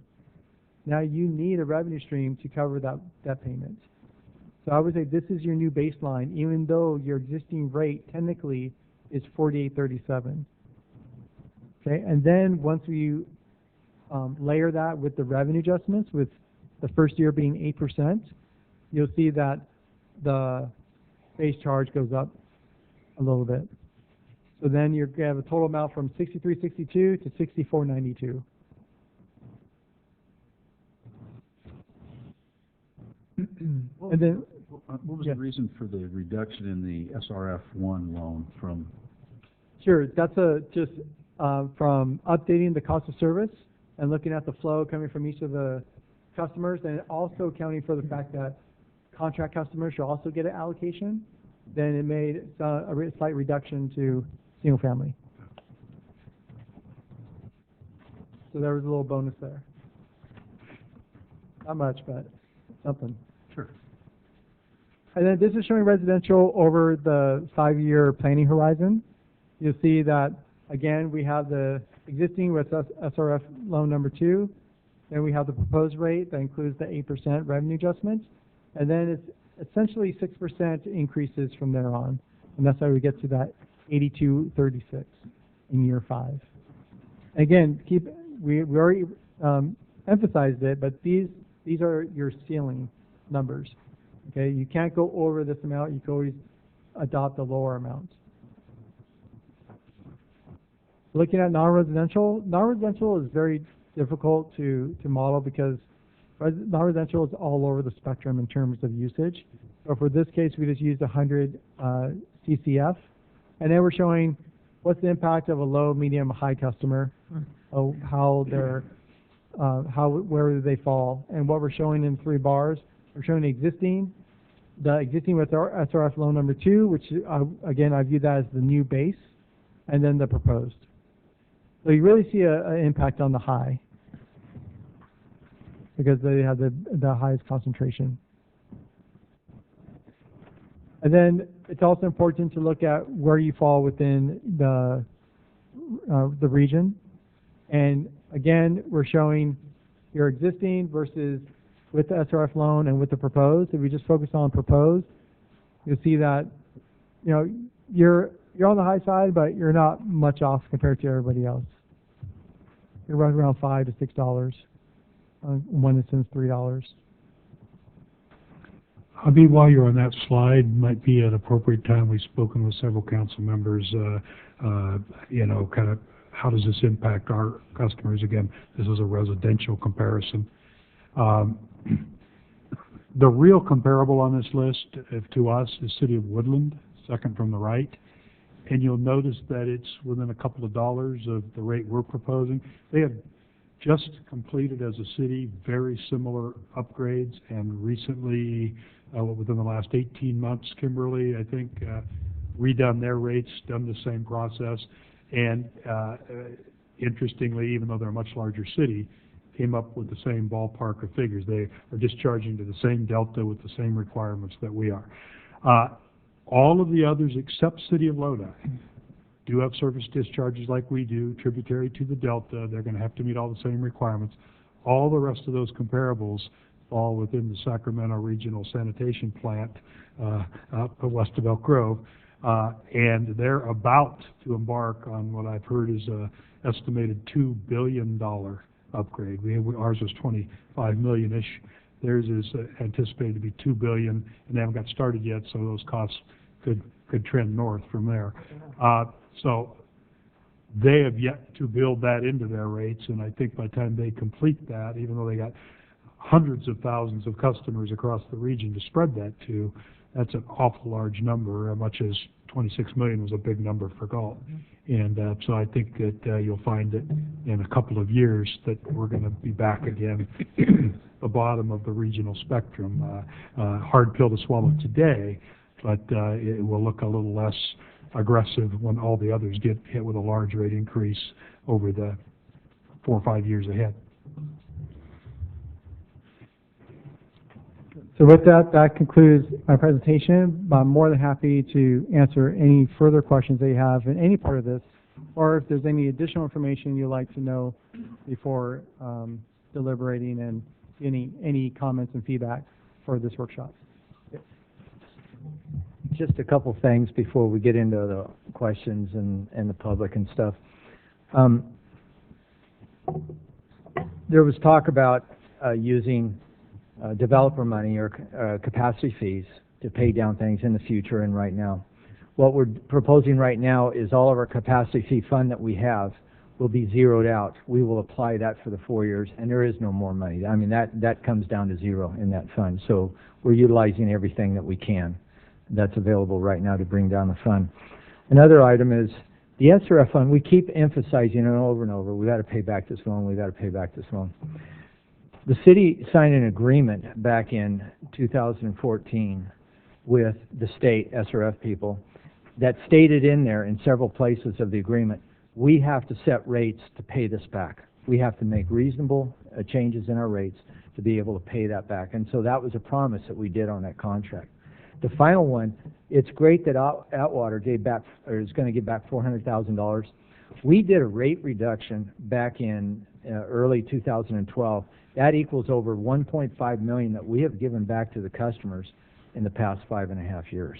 We have done that. We did that reduction back in, I believe it was February 2012. So we saw at that time that we had collected some money that we could give back to the customers, and it's still going back. It's still going back to the customers monthly. So even though we've done all of these improvements, we did give back over $1.5 million, essentially. So good for Atwater, but I think we did a little better. This is a study session, and we welcome concerns, comments, questions from council, and at their pleasure from the public. This is a work in progress. There are, anytime you look at rate studies and rate models, you could, well, could we pay less now and more later, and what's the, it's usually pay me less now and more later, much more later, because you got to catch back up. The more that you push payments to the future, the more risk there is. As an example, the city built its new police facility that's now about 10 years old using developer bonds, and then the bottom fell out of the market for 6 years, and we didn't issue a single new family residence, and that's still an albatross around the city's neck, so we've had to borrow money from other funds that'll have to be paid back with interest. So putting sort of all your eggs in the future development basket is great while there's a nice brisk economy and lots of homes are being built, but you probably see more risk into what happens when that stops, and then you still have to meet the debt service covenant. So just kind of some perspective on it. It really gets down to how much risk you want to take on having to come back and increase them even further in the future versus trying to have some rate stability going forward. And we're looking for some balance, current increases versus future increases. And again, as was noted, once you go into the Prop 218 process, you set a rate cap. We come to you annually with our budget and annually with any cost of living recommendations, and we would be happy to look at that with you annually if revenues are exceeding our projections. I would like to bring up a couple of the hidden slides, the additional slides. We do actually have a few extra slides that we prepared based on some of the comments and questions we've been hearing over the last few days after the packet was prepared. So I'm going to actually pass these around. These would be additions to what you have in your packet, and I'll help Mark find those slides here. Let's go one more. Keep going, keep going. Keep going, keep going. Okay, I want to go right here first. And you can open that up. Let me find my icon. Don't have my glasses on here. See if I can jump to that slide. Is that it? This is just a simple classification of what the non-residential are, just some examples of what the low, medium, and high. There is a more comprehensive, but this is just what we've shown right now, overall what we see in the different systems that we would be allocating for non-residential. And we may or may not cover all those slides. It was kind of here, if there were questions, we'd have some material to put up for the public or for the council. I just have one question, and forgive me if this was given out in the magnitude of information, but how much longer do we have on the first loan, and then how long is this loan with the anticipated payoff year? We have on the first loan, we have about 12 years left on that. We owe about $12.5 million on that. And this first loan is the second loan is 20 years. And our first payment will actually be this September for the first payment. Thank you. Could you also give a breakdown on what the actual construction costs were versus what the, because I know that, you know, it was, the debt's 26 million, but the facility was around 20 or something, I thought. Yeah, yeah. Right here, we've got that broken down. The soft costs, which are engineering, the planning. We have when we did the planning document back in 2012 to 2013, we have an environmental document that's connected with it for a build out of this city. So that environmental document is going to allow us to do additions to this facility for over 20 years. It will have the environmental support behind it. Plus, we have the master plan that shows what's going to happen at the various stages. So that's part of the soft costs. Design was in there and such. Construction, the construction contract was a little over $18 million. We had a little over $500,000 in additional contract change orders for the construction. We have some equipment that we still need to purchase, and we will be bringing that back to you at one of the next council meetings. And for a total project of $25.5 million, just a little bit over that. Our SRF allocation that we signed, the loan was just under $26.5 million. So that's the breakdown. And then just a visual part of that is how it impacted the entire plant out there. All the yellow shows where we impacted the plant in that construction. And about 10% of the money that we've used in the loan was to improve deferred maintenance on equipment that we had out there. So we basically have a plant that is ready to go for another 20 to 25 years, as long as we continue doing our preventative maintenance and such. So it's, and we've touched every major component of that plant during this construction. Any other questions on this? Then I have one more. This was based on discussing with different council members on how the reserves match up. We gave you the blue bar back in the, it just shows blue all the way across, but we didn't show you the breakdown. This gives the breakdown of what each of those components are that makes up the reserve. Just so that we know, or you can see, as we make any adjustment to the reserve, we have to make an adjustment somewhere in there. And when you look at the first three at the bottom, those are things that you really don't want to touch. Well, the first two, both SRF loans, they require us to take money, stick it in a special account, and never touch it, except for emergency. Total amount again for the? It's a little over $2.5 million. $2.5 million. Yeah, and so you can see on the bar there, it's I believe it's the two middle ones, the purple ones, right in there. The light purple. That represents the SRF. Mandatory reserve. Yeah. The bottom, let's see. Yeah. And the bottom one is operating reserve. That's just to pay our loans. To pay our bills. We only collect money every 2 months. So we have to, that's for a 4-month reserve because we've got to pay our bills. Money comes in at different times, bills come in at different times, and this allows us to where we don't have to go in the bank and keep grabbing money out. So basically those those bottom three are ones you really don't want to touch because we're mandated by it, and we also need to pay our bills. The next one is the CIP, and you see that one really adjusts. That one gets the biggest hit. We have a $2 million project. We still have $2 million left to go on a project for the arsenic. We have some other projects that are coming up. $2 million, almost $2 million related to regulation requirements. Going for a new permit, doing some improvements that they're going to require on the new permit, and so that's where the impact of all of those are. So if we're going to impact our reserves, we've got to look at where we're going to impact it in, especially those three upper ones. How are we going to impact it? Because the three bottom ones, we really can't touch that. We have to leave that to do our business. So I just wanted to bring that out to you to show you that we had that. We have a couple of other slides. Some of it has to do with non-residential and stuff. And if you have questions on those, we can talk about those. So. Mark, in the end, So when the end of the loan comes, so then in the final year or something, do you use the reserve then to pay it, to pay like the final payment? I mean, we don't keep this reserve forever, right? I mean, eventually the reserve for the loan will go back to the loan, correct? I would see that the last year of your SRF, both loans, the last year, we would take that money and just pay it off. Just pay it a year early. Just get Use it the done. reserve, okay. Yeah.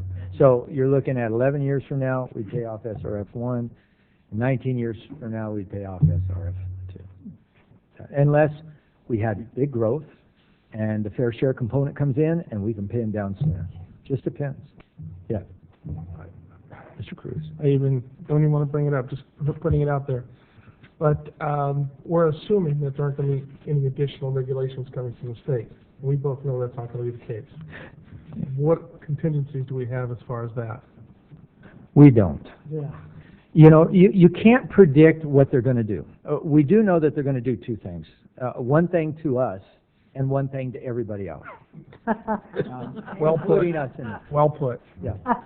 So the one thing to us is we have to do something with our zinc. So we're looking at some chemical additions and stuff, and we could probably do that. And we have an estimate in our CIP budget, about $700,000 or so, that I think we could probably meet the zinc requirements that they're going to make us hit in 4 years from now. Okay. In the new permit, well, we'll have another 5 years. So really, it's 9 years from now. Try to deal with zinc. The other one is they're trying to save some snails out there. And it really are. Snails, mollusks, whatever you want to call them. And that might hit us in this next permit. I don't think so. So I think it's still 10 years out. So what are we going to do in 10 years? You know, we'll see it on our permit, just like we got it on our last permit in 2010, and they gave us 5 years to think about it. And then after 3 years, we had a couple more, and they gave us actually till 2016 and 2018 to do certain things. So they gave us up to 8 years to do things. And by law and regulations, they're required to give us up to 10 years. So we did a little quicker. The regional board, or the regional plant, SAC regional, is doing it a little slower.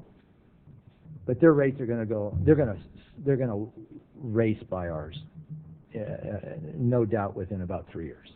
So, I mean, that doesn't make it any better for the hit that our customers are going to take. It's a big hit. But it was out of our decision back in 2010. That's what happened.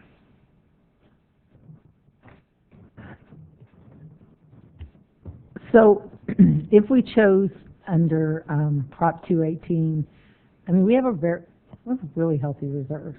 I mean, they're pretty robust reserves. I guess the 8% hit in the beginning kind of concerns me if we didn't raise it quite so quickly, because I think we are going to have a couple years of growth that we could buffer it and not be able to have quite hit that 8%, maybe a 6%, or it just seems to me that the 8% hit in the first year is a pretty big hit. I'd also like to see the senior living, definition brought back, and that we look at some sort of program to make that citywide, not just restricted housing. I don't know. Those are kind of my thoughts. I mean, I hope that. I mean, I think for purposes of 218, I know you have to project out at the 6%. Hopefully we won't have to hit the 6% every year. So staff's proposal is that they would bring it back to us yearly, or in the budget cycle, that we'd look at it yearly? It's determining what council gives us direction to do.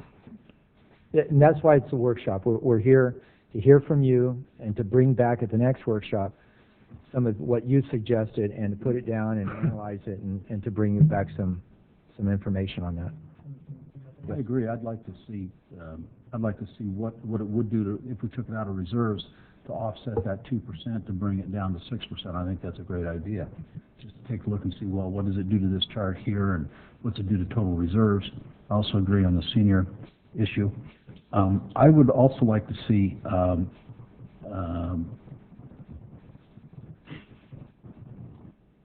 I know you're working on it now as part of the connection fee, but I would like to see whatever that, if you want to call it buy-in, I don't know what are you terming that for the existing facilities that are benefiting new development? I don't know what term you're using. Yes, buy-in, that's correct. That's, okay.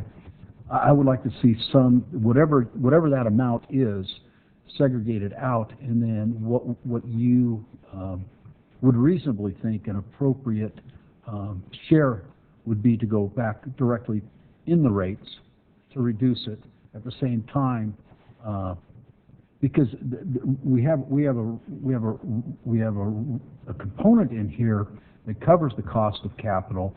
So I don't know exactly how all the capital is budgeted or funded, but we would be taking, it would obviously would reduce that amount available for capital out of the connection fee, but we have a component in the rate structure for capital as well. So I think we've got two different sources. I'd like to see, what that amount would be if we took all of it, or some reasonable percentage on how that would affect the rates here, given all other assumptions, the 6% and so forth. I think it'd be worth looking at. I don't know what the rest of council thinks. I agree. I agree. Yeah, we could look into that. I also want to mention something about the 8%. Because of the Prop 218 process and having to do the noticing 45 days out and then hold a public hearing, and then you probably won't implement rates until that next start of the next month. We're looking at, from where we are today, if we start moving forward with, say, a public hearing right now, we won't have rates implemented until at best August 1st. So the 8% would have been 6% if we were able to start July 1st, as an example. So because we lost 3 months and the noticing period and everything, that's why it picked up for the first year 8% instead of 6%. But keep in mind also that because typically your rates are increased in March every year, except for this first one because of the loan payment, that next 6%, in year number 2, that will not incur until March of 2019, which is essentially 18 months plus. Okay, so keep that in mind as well. So there's going to be 8%, then they're not going to see an increase for around 18 months from October.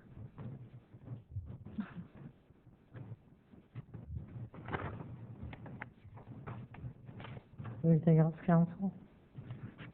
Thank you very much. Thank you. Do we have, I guess you got what everyone wants to bring back?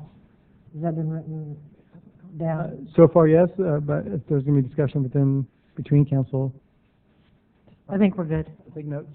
Thank you very much. Well, we got public comment. For public comment? Yeah, I know. Oh, okay. I was just saying we were done counting. Oh, okay. Jeez, everybody's always ready to jump on you. It drives me crazy. Not jumping. Okay, Dan. Dan Jimenez?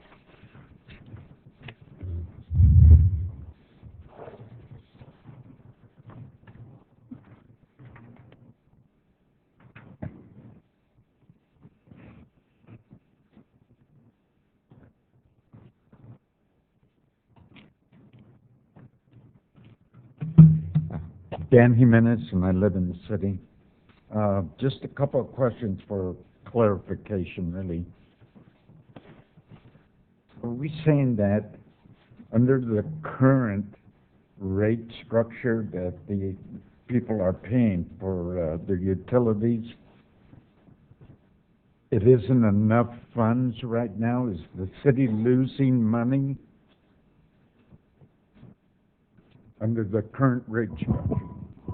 Once we start paying an additional $1.5 million a year for the new loan, yes, we would be losing money. And with no rate increase, our $9.5 million reserve, we'd be bankrupt in 4 years without a rate increase. Okay, but right now we're not in that situation where you're not collecting enough revenue to pay the bills. Is that correct? I think one of the slides you saw showed that, without this new SRF loan, the city's in pretty good shape on its current rate. Okay. Then my next question is, on one of your pie charts, your pie chart up there, you showed general, admin, and collection. What's the difference there on admin and collection? What's collection, I guess is what I'm asking. Generally, administration would be office support, billing system, customer service, whereas collection would be, treatment is out at the plant. Collection is all of our pipeline maintenance, our flushing, our leak repairs, our lift station maintenance. That's all collection system to get it to the plant. Okay. So in your proposed 8% increase, taking general admin, what percentage of general admin impacts that 8%? Is it 1%, 2%? Well, I'll defer to Habib for a more technical answer, but let me take a shot at the layperson's version. Is they've looked at all of our costs, all components of our cost, and then attributed them to each of our customer classes, and the net result is we're going to need an additional 8% on top of the SRF2 loan, and so it's part of how much revenue you need to pay the bills.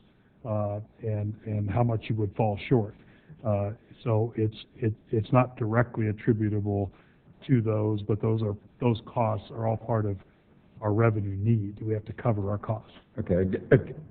Maybe I stated it wrong. What I wanted to know is general admin, which is, everybody that has something to do with running the wastewater treatment plant. You have that in your graph. What percentage of that impacts that 8%? So in other words, if you have 8%, is 2% general admin, or?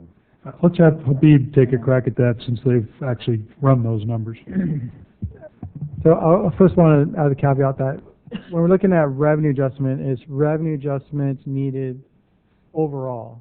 We're not looking at every single component and how much of a increase do we need for this component, the next component, how much revenue do we need above your current revenue to cover your revenue requirements. But if we want to look at it in terms of that, I would say it's more of what percent is your general admin in relation to your total expenses. If I just look at operating alone and not the capital, then it's 13% of your total expenses. Okay? Another? That's pretty low. So it's not minimal. That's for sure. Okay, then the other question I have is for, let me find this spot here. I had it for new growth. I think you had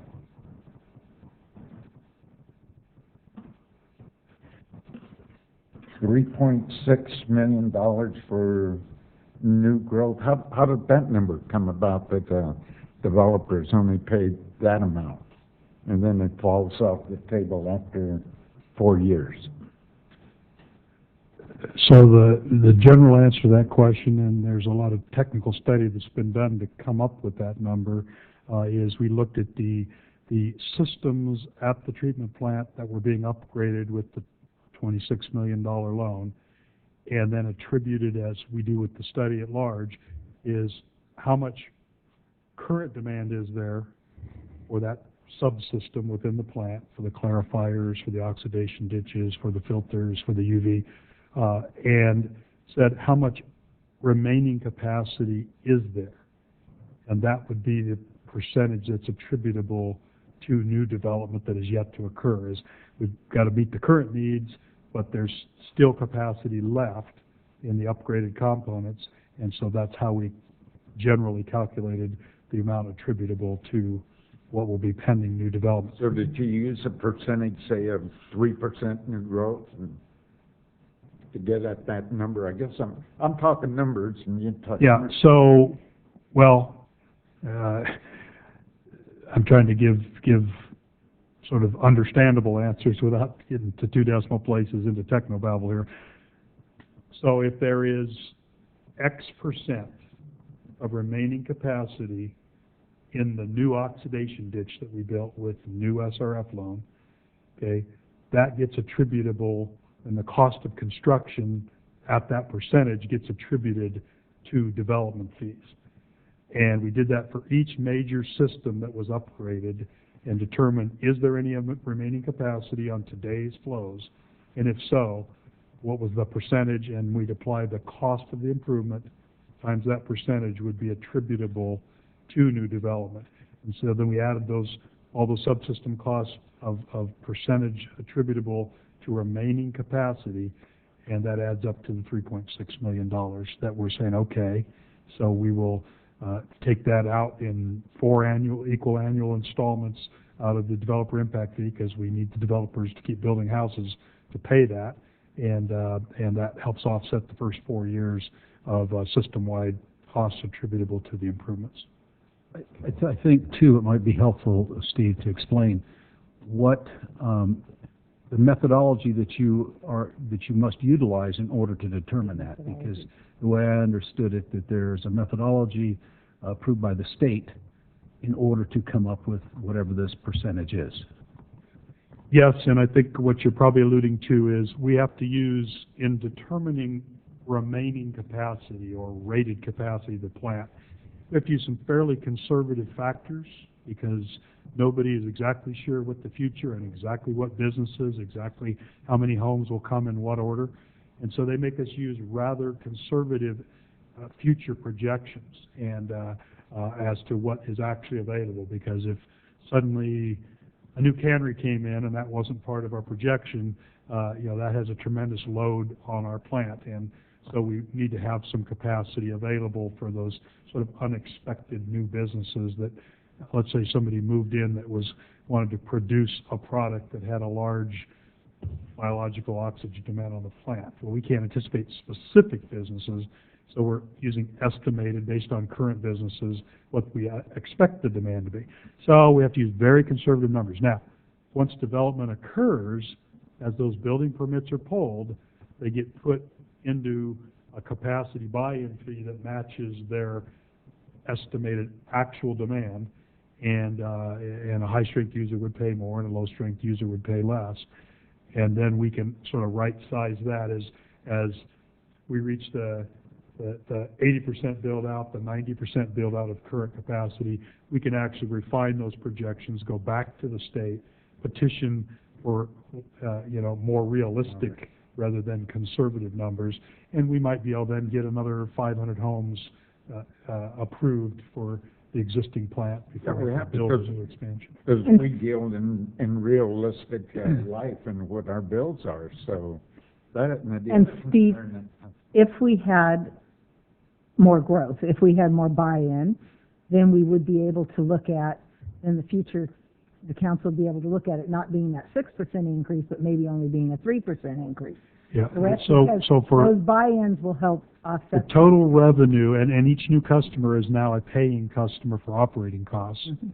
So for purposes of sort of middle-of-the-road projections, the study has assumed a 1% growth rate. For Galt, that's about 70 homes a year. Right now, we're at a pace of a little over 100. In the past year, we're thinking it'll stay the same. So all of a sudden, you've got a few more homes than the model used to estimate, and so there will be some extra revenue in the operating and the capital side that we could then, in a year, if that development continues, say, all right, listen, we don't need the 6% or the 8% or whatever, whichever year we're looking at, and we recommend it only be 4% or 2%, or if growth really took off, maybe it's 0%. So we're sort of setting rate caps that we would then, as part of our annual budget process, could look at with council, and we've already committed to you that when we bring back the sort of the CPI annual adjustments, that we'll give you an updated report on, is it necessary? Just because the rate said we could doesn't necessarily mean we should, and that's an annual conversation through memo and budget action that we have with the council, and we would certainly be willing to do that going forward on any approved rate structure. The other last concern I have is loading this up within, we have the rate adjustment will take place in October 1st, 2017. The second adjustment will take place 6 months later, approximately. Well, it'd be March 1st of 2000, well, no, I'm sorry, I was reading that as 18. So a year and a half. Shouldn't that be even stretched out a little bit more? Just a thought. I mean that's quite a bit. It could be, but that means that we're now hitting reserves harder, which means we're going to have to charge more later to build the reserves up, or growth may take place. So it's how much risk are we willing to take? What do we want to assume on a growth rate? And you know, again, our recommendation is that you establish a reasonable cap, and then hold us accountable annually to say, do we really need that? Because it's hard to predict the future. I mean, you have to, like you're saying, you want to cover all your bases, and if it comes back to, I'm trying to put it in layman's terms, my own self, and if it comes back to where, you know, you have reserves or you have a way that you can offset it, then that's what you're going to do. But you can't say, we're going to make it 6% the next year and the next year and the next year and the next year. You can give an estimate, but and you want to give a good estimate, you know, and you hope that you kind of get it on the mark or you were a little below. But you got to get your crystal ball out for a lot of this stuff, and that's not an easy thing to do. So I kind of commend you on you guys for doing that. You know, it's not easy. Well, it's not easy on our pocketbook. I understand that. Thank you. I think that the thing that everybody has to realize too, that, you know, it's not us trying to put more money on your bill. It's the state of California that keeps mandating so much that, you know, it's either go with the flow or shut the water off. I mean, it's unfortunate that they keep piling stuff on us. Rick.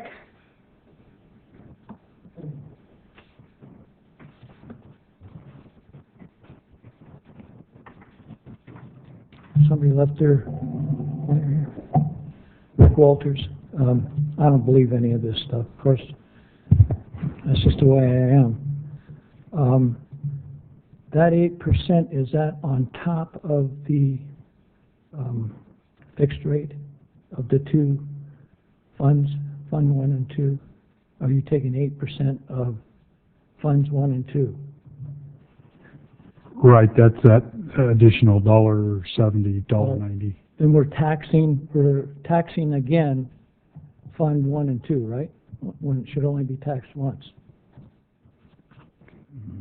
So, it should be separate is what I'm saying. and our proposal is it would remain separate, that SRF 1 and SRF 2 would remain line items on your bill that don't Right. get annually escalated. Only the remainder of the operating. And what would that be? What number would that be?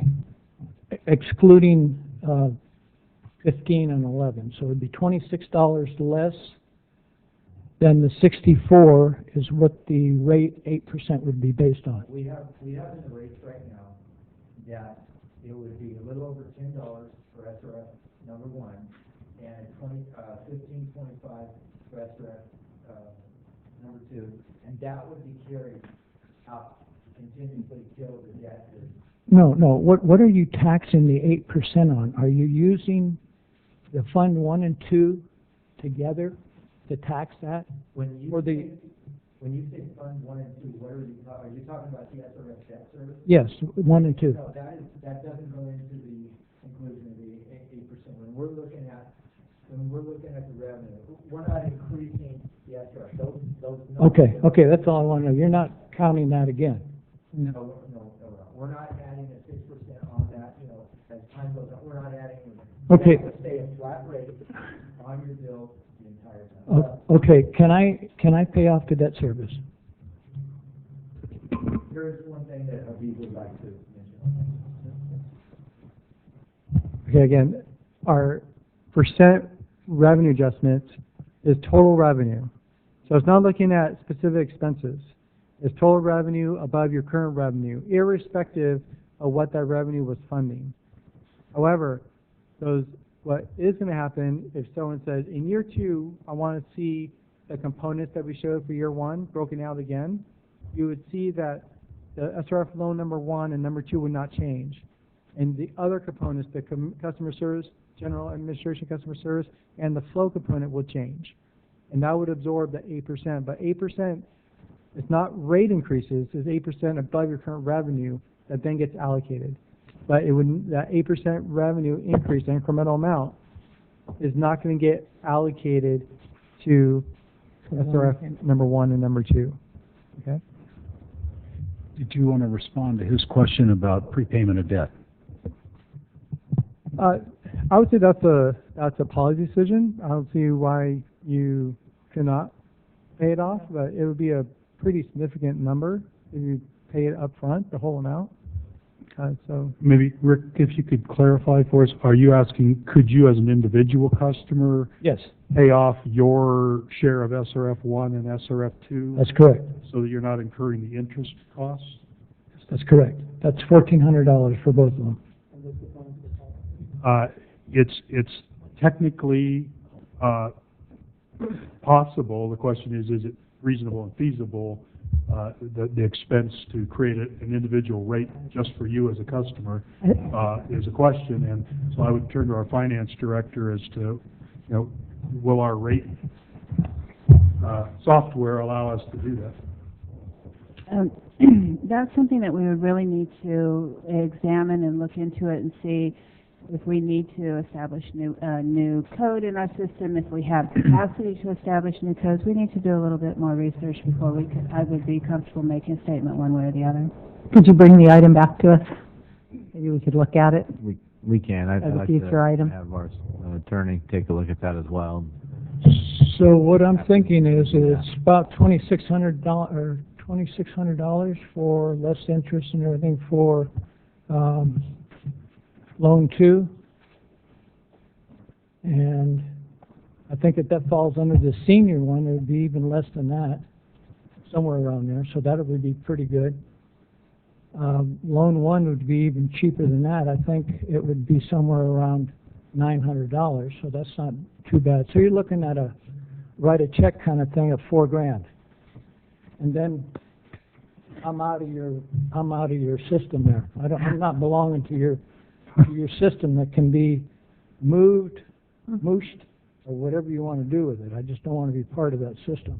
So, Rick, is it just, if that was feasible, if we could do that, Yeah. I mean, what I would foresee is that that would stay with the property, not with you, meaning that No, if you yeah, sold right. the property, it would stay with the property. That rate would stay with the property. Not if I pay it off, it wouldn't stay with the property.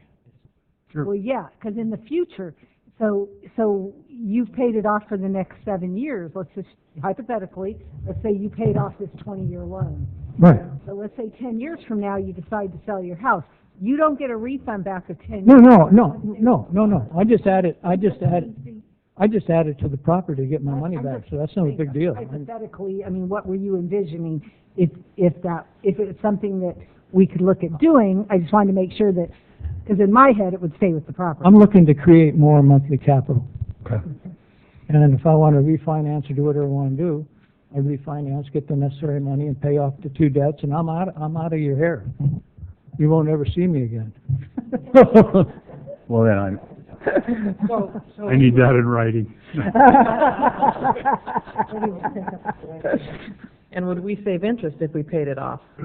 Excuse me? Would we save the interest if we paid his portion? If I paid it off, I'd save $1,400 Well, if off of both loans. our bank would allow us to. Yeah, Well, for it to have any that's a drop. ability to would be impact, a and I think very there are some drop. legal implications that we're going to want to touch on, but just, Something. if you paid us your share up front for the SRF loans so that you could avoid future interest, which is pretty low interest, 2 and 4%. Yeah, right, it is. We would have to do an advance payment of that same amount on our SRF loans to avoid, because the interest is still accruing unless we pay that down. And I know the state isn't real excited about us making variable payments over the years. They like to see a nice steady payment stream. I'm not saying it's not possible. I think our debt service covenants allow for early payments, but I'm not sure they're anticipating individual customer payments. I don't think, I do want to make a comment. We're throwing numbers around here, what the payment would be, and we would have to calculate that out. Yes. And it's not 1,400 and it's not 4,000, I know that, but it's in the ballpark. Well, You know, I'll just put it that way. But those numbers do not mean anything right now. Right. no, they're approximate, just like your numbers on here are approximate, so are mine. Correct? Correct? Some are, some are not. Yeah, right. Okay, so here we go with, fund number 1. I don't know if you're aware of the fact that we've been paying for that since 2005. And we've accumulated paying all of that. We've come up to $12,172,840 that was collected prior to the first payment of the first loan on 2011. We then got an additional $1,080,000, which made the total income of that $13,252,000. Here's my question. Are we going to get rebated back with that extra money that we paid in? Because we are paying the debt service off and for 20 years. That's already started. We've had 7 payments of that. This is the extra money prior to us paying that off. Are we going to get any rebate back for that extra money that's in there? The reserves are $9.8 million. Of that $9.8 million, approximately, $8 million of that is attributable to this. I would like to take an opportunity to go back and do a little research on that. As you know, I've only been here with the city for about a year, and I'm not really that familiar with this particular accounting. I'd rather take a look at the books and before I make any statements on it. Well, maybe you could meet with Mr. Hughes and get his questions, so. Yeah, just, as Mark noted earlier, the city recognized that Right. the cost came in below, good for the city, in below what sort of the worst case estimates were when the rates were established, and so they did do a rate reduction back in 20. Well, the rate reduction, but this is extra money. I'm not talking about rate reduction. This is extra money. Well, all of it's included in the reserve analysis. Mark agreed with me that this extra money is due us, the citizens, and that could equate, in our conversation we had, it could be 6 to 7 years of debt service payoff that's due back us. That's what I'm saying. In here, in this, it calls for Fund 15, and it has the amount that was deducted. So it's in your paperwork. You just have to go back to 2005 and 6, all the way to 2010 and 11, prior to our payments, and you'll be able to find out that there is $13 million there, of which $5 million was used for studies and all that other kind of stuff that you do with your game here that you play. So, which left about $8 million. So that's where I'm coming from. Now, the second thing, and I hope I have enough time, is That was up a while ago, but we'll let you proceed. Thank you very much. Could I make a comment on this? Kind of right, kind of not right in our discussion. We did, I mean, the city did start collecting monies early to pay off a future project. I don't know if it's 2005, I wasn't here at that time, so I don't know when it started. But I do know when I got here, our reserves were so strong, the project was under budget, that's why we did a reduction we didn't do a reduction on the $11 they were paying, we just did a reduction on the base rate that was being paid. So that reduction came in because we had some hefty reserves that would take us, for the next several years. And the reserves are still there, the money's still there, so the money that we have collected is part of the reserves that we have. And that's just a simple way of doing it. So when Mr. Walter said that I said that it belongs to the customers, all of our money belongs to us. It's our our stuff. Being refunded would mean that we'd have zero, or we'd have a lot less reserves. So at this time, our rate study, our cost of service study, is looking at our position today and estimating what our position may be in 5 years. That's what we're doing with the cost of service. So the cost allocation plan that you don't want to move on in the wastewater account, it's 550,000 that you're taking out this year, I believe. If you could dedicate that 550,000 for 20 years, that's $11 million. If you took that $11 million and subtracted it from the 31 million that you're for SRF2, that would reduce it down to 20 million, and then get the loan on the 20 million. That would help us out tremendously. You wouldn't have to do anything else. The payments that are paid from that can come out of our property taxes to pay for finance and everything else, which it should do in the first place. I've often said that it's illegal with the cost allocation plan. So the property tax is designated to pay for that stuff. That's pretty much all I have to say, is that I hope you allow me to pay off this loan so I can get the heck out of this quagmire that you're in.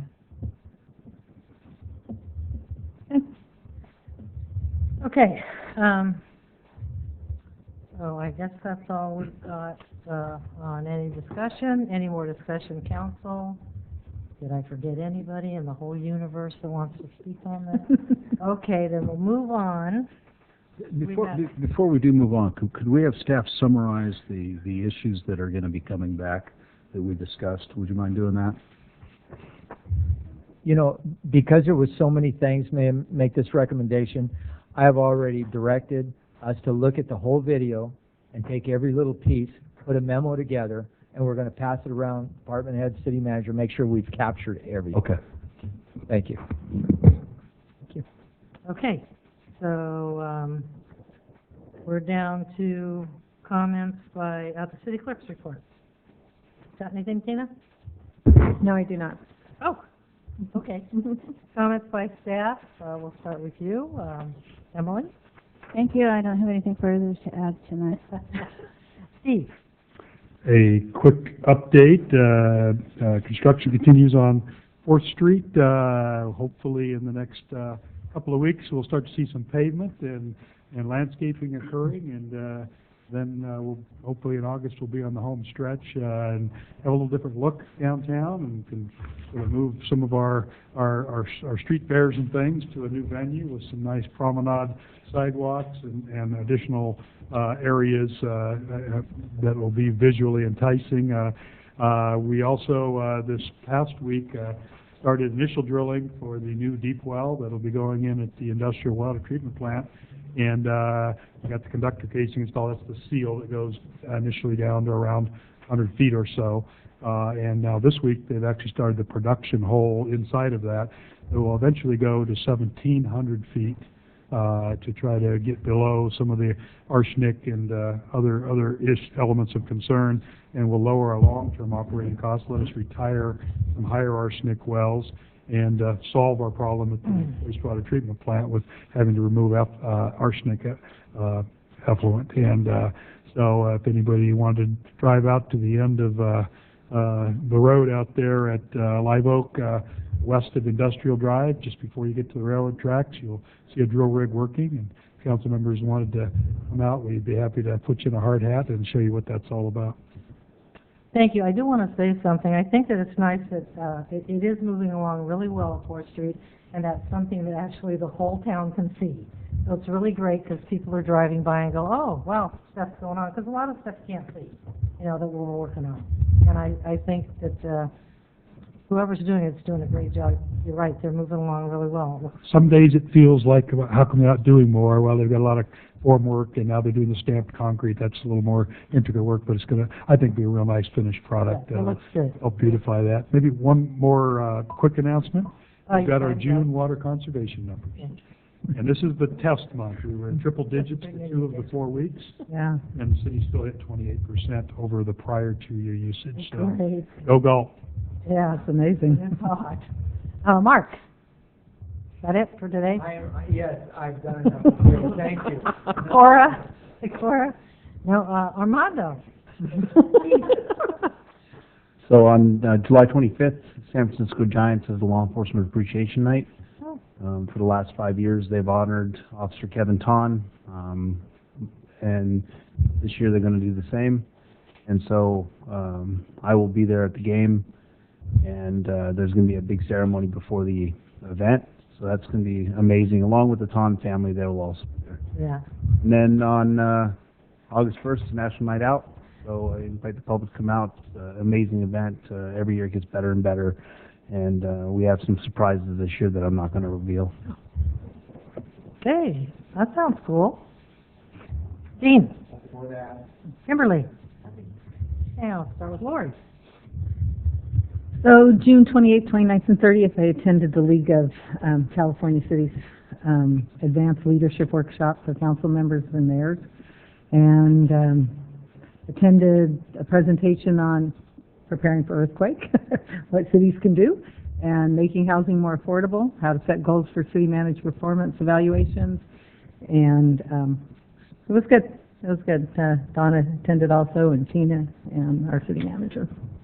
So the other thing is that I will be going next Monday.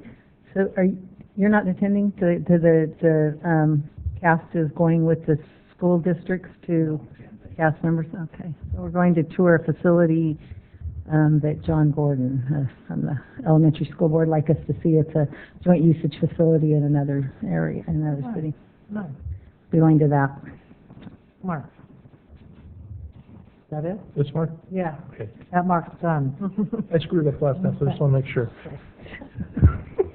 Looking all No, right. I have nothing special other than I just wanted to praise again Parks and Recreation and Armando for the IBC. Yeah, It's forgot about that. Every year it gets better, and the number of people we see, a lot of them aren't from the city of Galt. It really impresses me. They come here to see both the IBC parade and they stick around for the fireworks, which were great. Beyond, yeah, exactly. Wonderful. Well, thank This you. is the busiest the crowds that I've seen since we started. On August 17th, I'll be providing you a revenue and cost report and go over a lot of the events. So. Awesome. That's all I've got. Kurt? Nothing. Paige? Well, Kurt and I attended a meeting with the CSD board, or 2 board members. We had that. Thank you for confirming that. And we're going to work on some partnerships, and it was a very good meeting, meeting the new chief. And don't forget, we have a tour of the training facility on Thursday, which a lot of the council members are going to, and it should be exciting. And I would also like to put on the agenda to give $500 of my discretionary fund to the beautification committee, please. Okay. And last but certainly not least, I did want to say that the Independence Day festivities were really great, fabulous.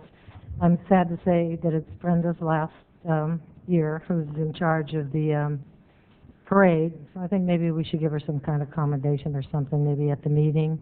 Do you already do? Yeah, that'd be great. Okay. Talk to the city manager about that. Okay, fabulous. Okay, all righty, okay. Adjourned.